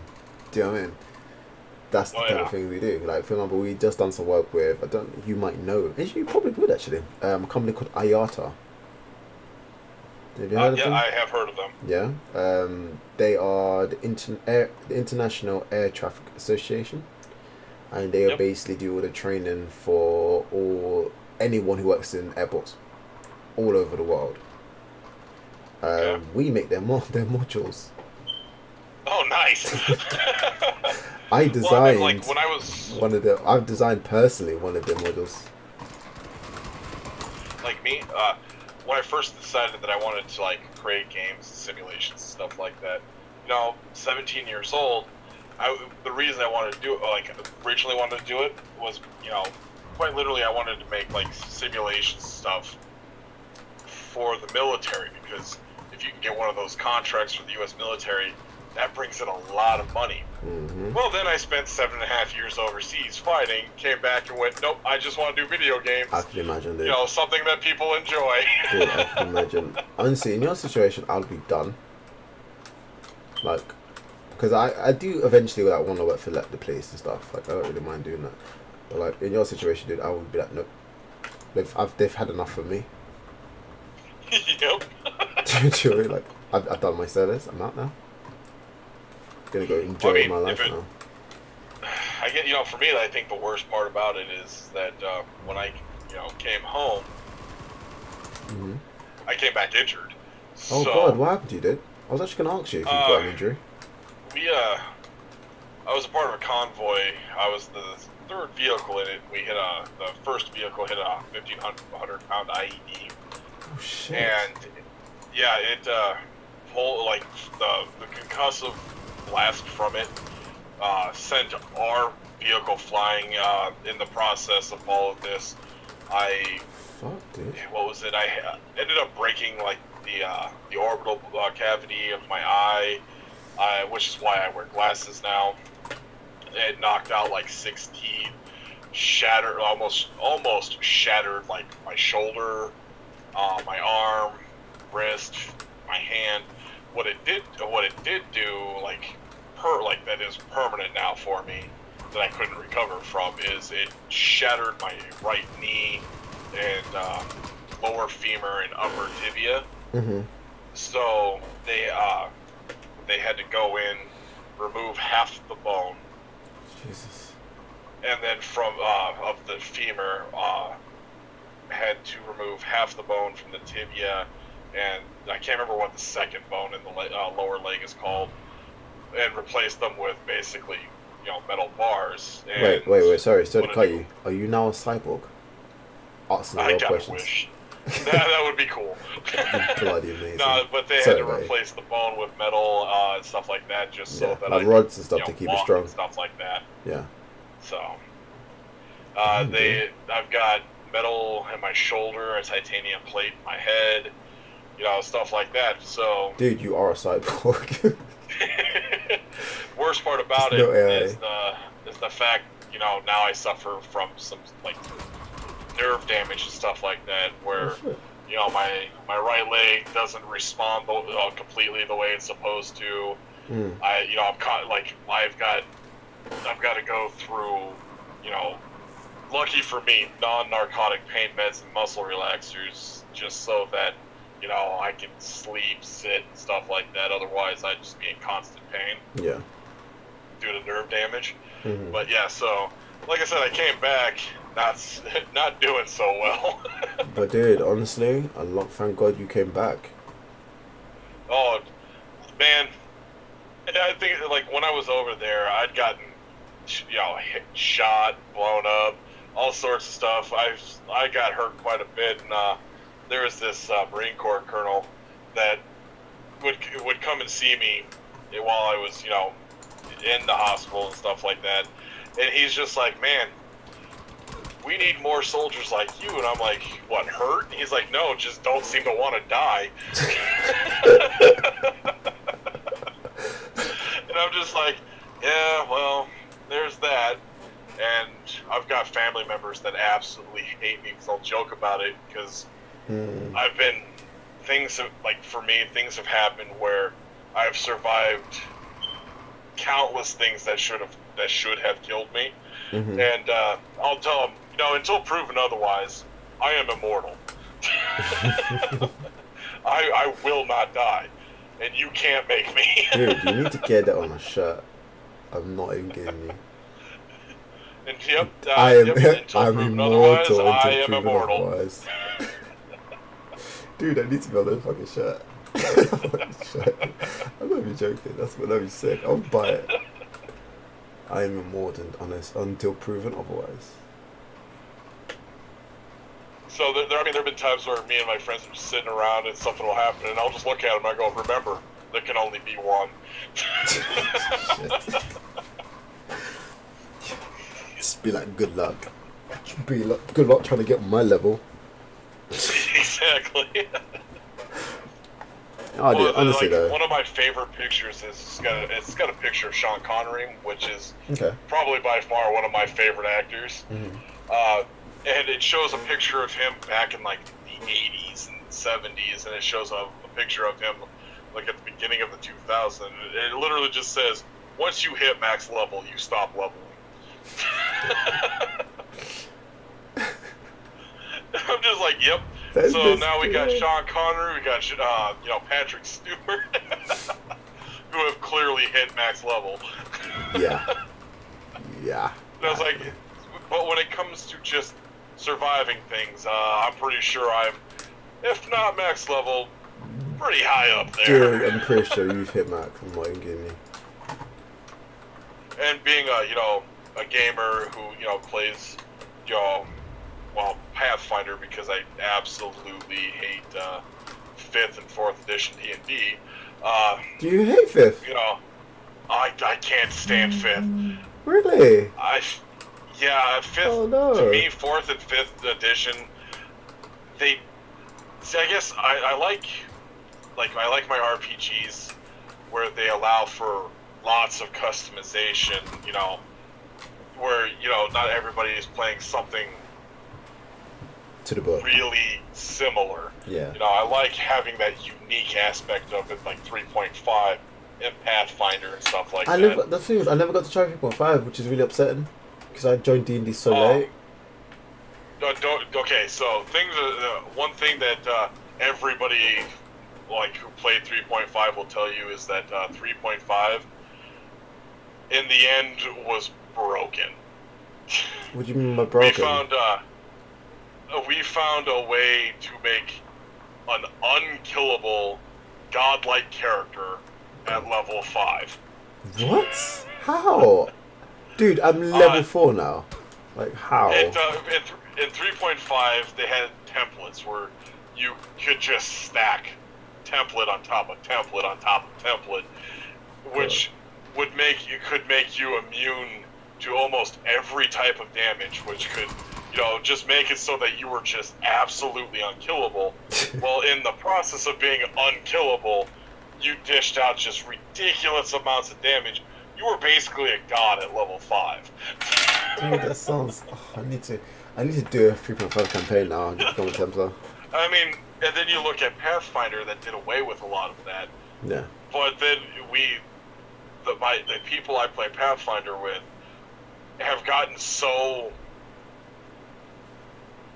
basically know the rules and the system so well that we can still make ridiculously strong characters at low levels. Yeah. The thing is, my problem was, when I rolled for my character, I rolled really poorly, which is really annoying. Okay. So, like, my highest stat, I think, is like a +1, I think, right now. On, like, main core modifiers, yeah. It's hit very bad rolls. But... my mate, who is a hunter, because the thing is, I'm a warrior, I'm an Eldritch Knight. Okay. And my mate, who is a warrior, he's a hunter.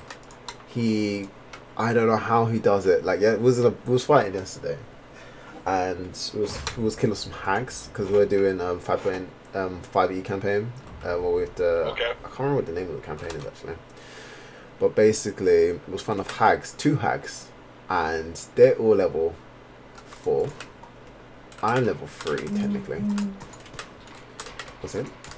Oh, that was beautiful headshot then. Oh shit! I just saw this guy. Yeah, I'm level 3, and we was just killing off hags. And logic says hunters suck. God, logic. Yeah, so he ended up, I don't know how he did it, but basically he got KO'd at one point. Okay. And then we brought him back with a health potion. Luckily, we had health potions. So we brought him back. And he then puts up this lizard armor thing, because I can't remember what his build is, but basically he gets this really cool armor. And it just gave him resistance to almost everything on the hack side. Basically any elemental, like undead, anything really. He basically just had half damage to completely, just anything was half damage on his side. Nice. And on top of that, when he does attack rolls, even at level 4, he rolls 4 dice, dude. Wow. 4 fucking dice. Dude, I roll 1 dice when I do my attack rolls right now. As a warrior. 1. Like, it's ridiculous. But all I'm saying is, he does, because it's just like the type of attacks he does, like his cantrips and stuff that he gets. Not like proper cantrips, but like his type. But yeah, dude, he would just do like 1 attack, but it will count for 4 different types of damage. He would do like 27 hits and like 27 damage in 1 attack. And then get a bonus attack if he gets lucky. It's just flipping OP. But apparently, that sounds sick. Dude, it's so flipping lucky. But apparently, because I'm gonna go for Eldritch Knight. The reason why is because my hunter is someone who's outlawed as a hunter. So basically, he's a commander. He's okay. Anyone on my D&D campaign, please do not tell this to anybody, because no one knows this.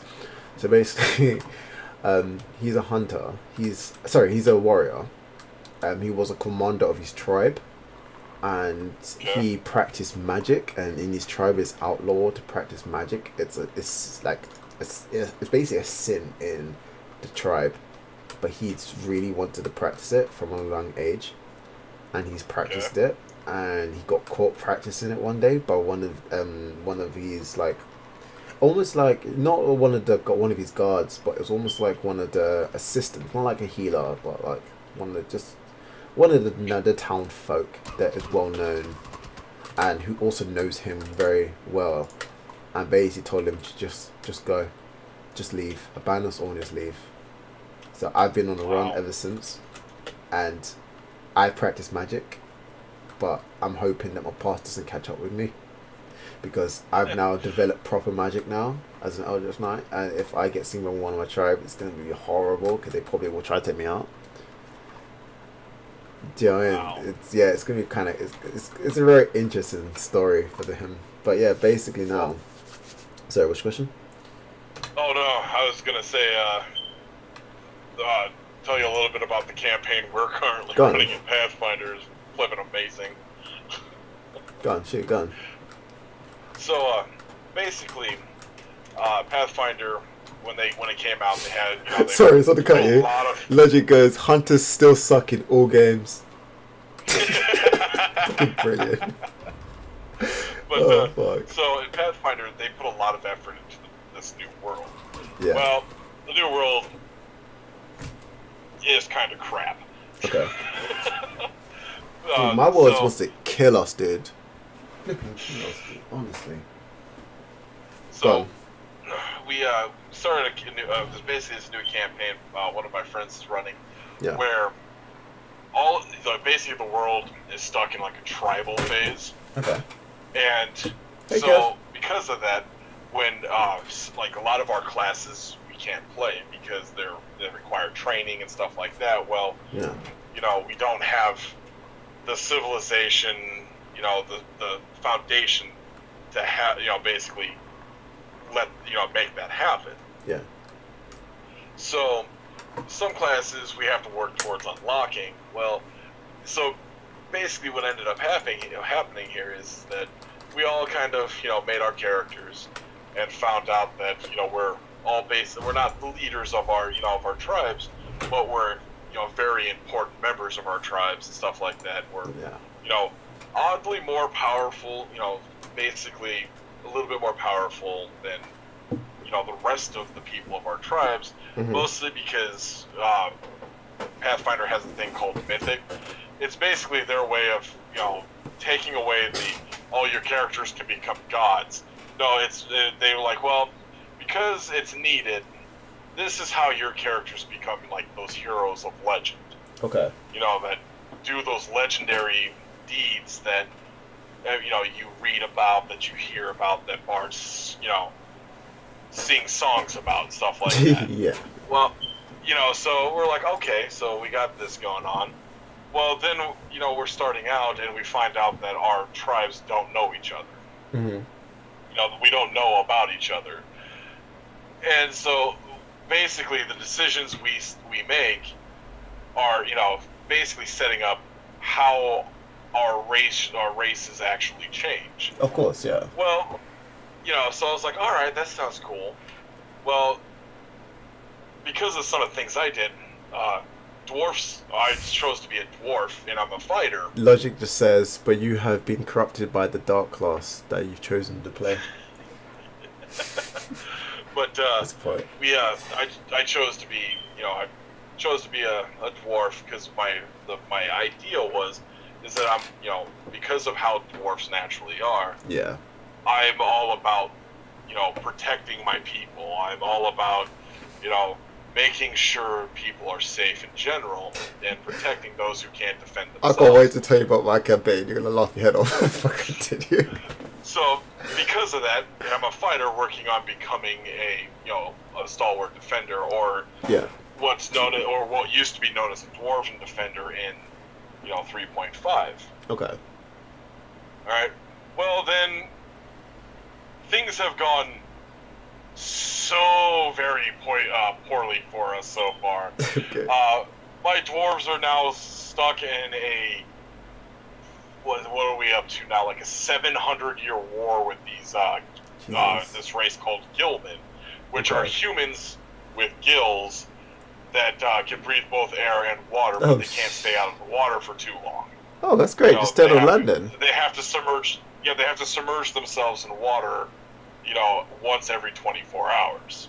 Okay. So, we've been at war with them. So, the dwarven racial hatred to orcs and goblins is gone, and it's been replaced with hatred. It's been replaced with gillmen. Well, unfortunately, our weapons, like metal and stuff like that, because we're in the tribal state, no one's ever figured out how to purify metal. So everything has the fragile condition, so it breaks real easy and stuff like that. So, well, in the process of this war, the dwarves have lost the greediness. They've lost the stone cunning. They've lost a bunch of things. Well, in the process, we have also learned how to craft metal and stone twice as fast as everybody else. We have also in the process have learned how to learn the joys of capitalism. We are the first people to have currency. Dude, my campaign is so different to yours. I'm not even kidding you. We've learned politics, because we have set up ambassadors to other tribes and all this other stuff. I'm the first. You're like the most advanced race ever. We're the. Logic says what you need is a furnace. To ever learn another race's language. Oh man, not bad. I have earned the title with my people of the peacekeeper, the peace bringer, all sorts of all this stuff, because I have actively gone out and tried to incorporate all these other tribes into our into our culture. And I've so far have built like the first society. I've built the first embassy. I've introduced trade to people who didn't know what trade was. I've introduced currency to people. Dude, you guys are the government. You realize that? You guys have made your own government in medieval times. And so, after about 5 sessions of this, our GM looked at us and looks at me and goes, "Congratulations, the dwarves are no longer in the tribal area. You guys figured out, because of found a special type of metal that required such high heat, that you figured out how to purify normal metal. So now your guys' weapons and armor are no longer fragile. You have done all of these things. Well, everybody else is still stuck at a tribal level.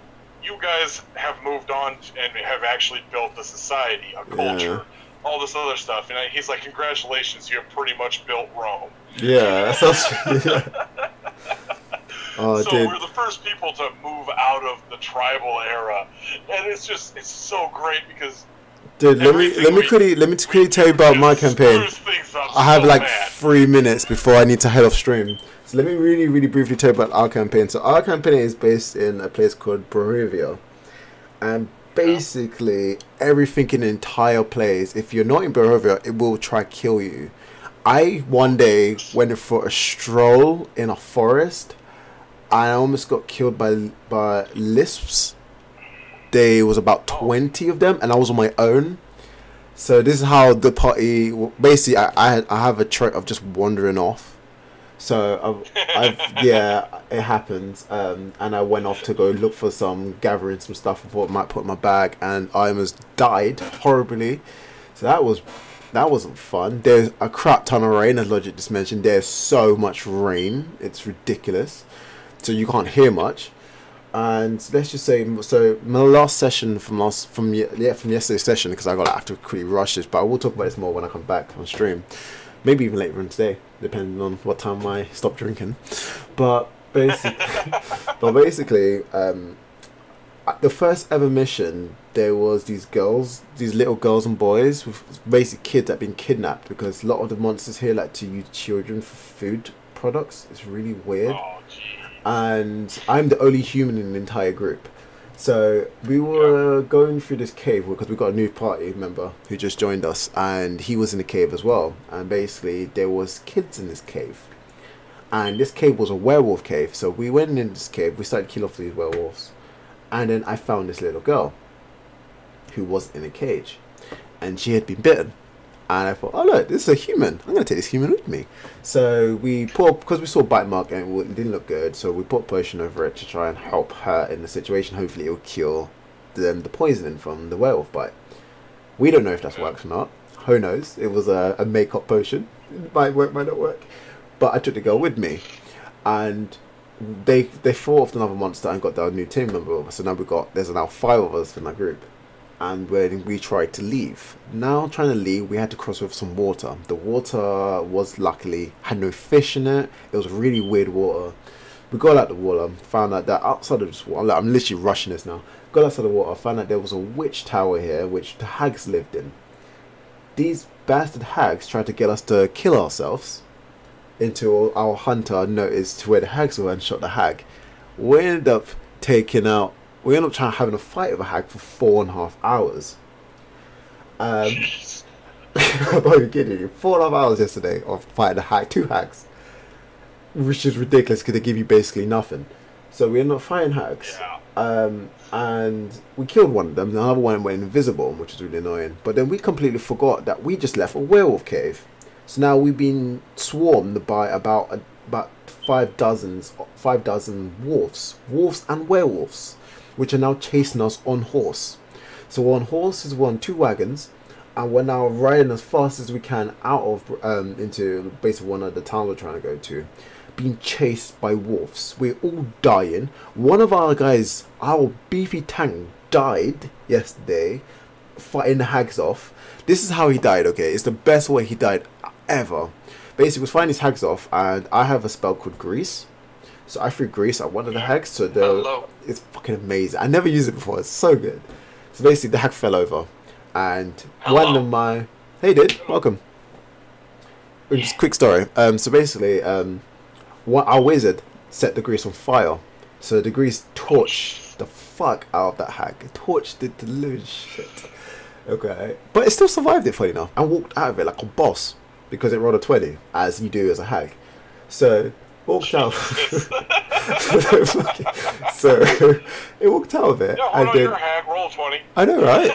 But the way it killed him was the absolute worst. So basically, this guy, he was taking shit tons of damage because he was the only one in attack range. Was just fighting this hag off one by one, but we was also doing like melee damage. I'm sorry, range damage with magic stuff. Yeah, and this is how he died. Okay, they tried to lure the hag near my pool of fire again. Okay, the hag rolled a 20, and this is what happened. Okay, you ready for this?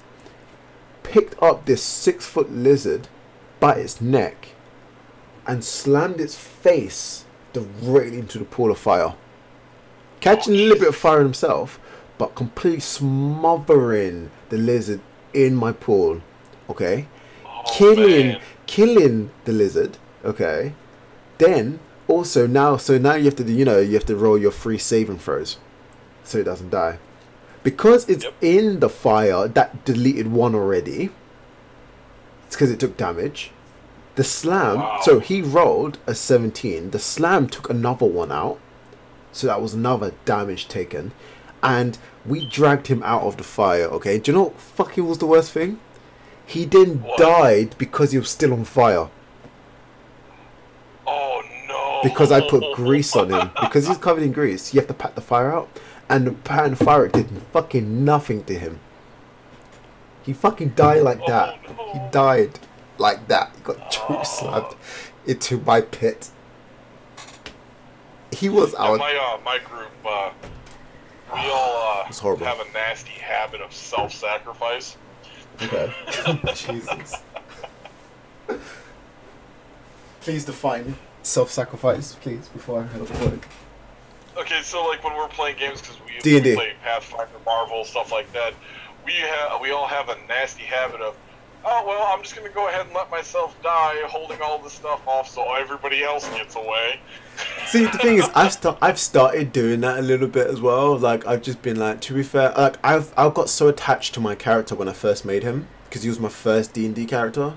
But now I'm just getting to a point like before yesterday I was like, I'm really bored of him now. He's not doing shit. He's got the worst rolls because I got no modifiers.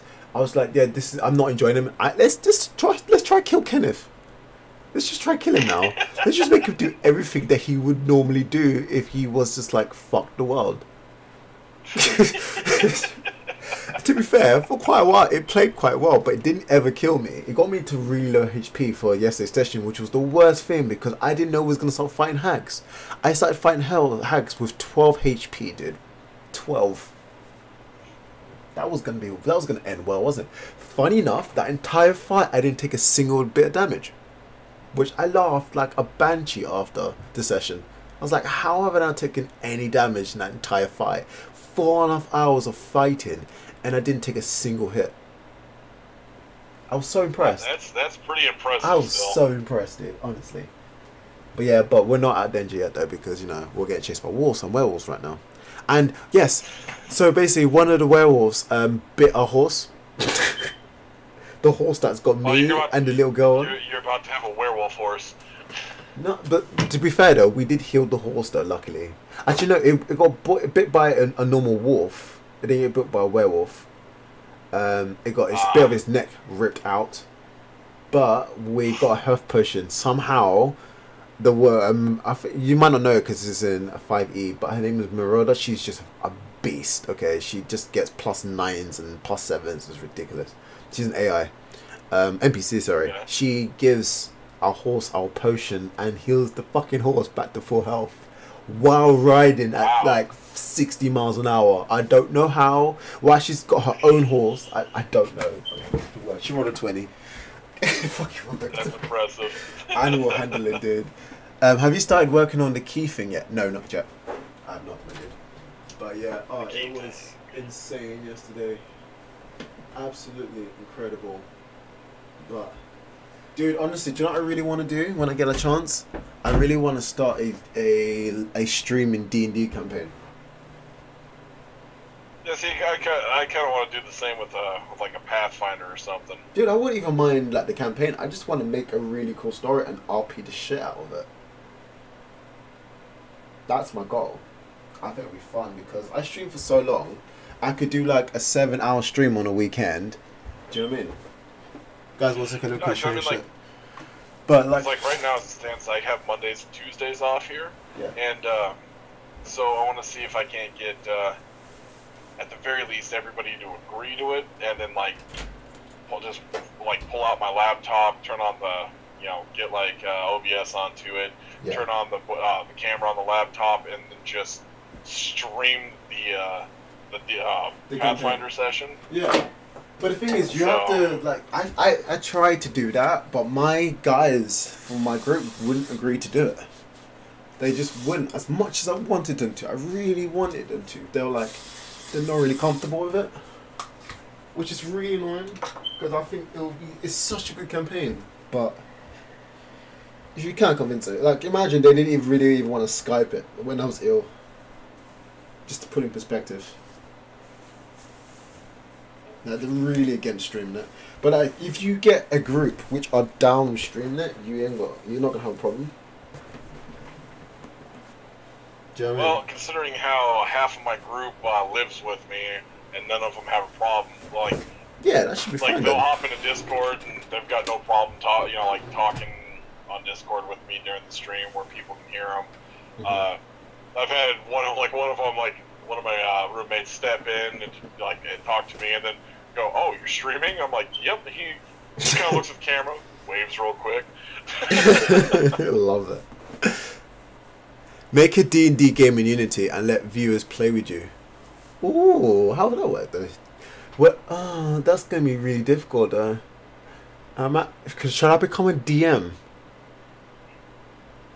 Just imagine. I could become a DM. Shortly, I'm about to run a werewolf campaign. Werewolf the Apocalypse campaign. Yeah. Wait, Werewolf and Apocalypse campaign, dude. If you want, if Werewolf the Apocalypse. Dude, if you need a new member, let me know, because I'm happy to do another campaign. I'm happy to do more DMD and D&D like online. Like I want to stream DMD. Like that's a goal of mine. That's a this year goal of mine, where I want to stream D&D every week, every single week without fail. Like I already play D&D, but I also want to stream it at the same time. Like I want to do both. I don't see a reason why I can't. It's just finding the people to do it. Do you know what I mean? Oh yeah. But dude, it'll be flipping awesome. It'll be so good. But yeah. That's D&D for you guys. It's creative as hell and it's funny as fuck. And it's just so. Let me show you guys my dice. Let me show you guys my dice. Have you ever heard of World of Darkness series? I have not. No. No, I haven't. Who's it by? It was originally published. I want to say the new stuff's still published by a company called White Wolf. Okay. And the World of Darkness is basically it takes place a minute. Basically in our the real world. Mm. But imagine if the real world had things like werewolves, vampires, ghosts, demons. Yeah. That sounds about right. Dude, that sounds good though. I would so join you on that. We get rifles and stuff. Fuck yeah, I'll do that with you. I might just get a samurai sword. This is my dice. I'm getting ready to start up a werewolf game. Dude, let's do it. So. I'm down. These dice I have, they're like the most thinnest and lightest dice I've ever held in my hands. This one here is so light, it feels like a penny. Less than a penny, actually. Wow. It's like, imagine it's a task to keep the dice on the table when I'm rolling. Stupid light. Actually, I just, not too long ago, ordered a set of dice from, what was it, Iron Dwarf or whatever, something like that. Okay. Well, one second I want to say though, guys on stream, unfortunately I will be heading off, but I will be on Discord if you guys want to keep talking to me, because I can talk and walk. If you have an internet, you can. Traveling? Yeah, I'm gonna go head off to get the bus now. Guys, thanks for coming. I will speak to you all maybe later on when I'm probably pretty drunk. It'll be really funny. I'll see you all later. Oh god. I'm sorry. I'm gonna be pissed, dude. Honestly. Oh no, you're fine. Dude, but yeah, I just bought a new set of dice that are made out.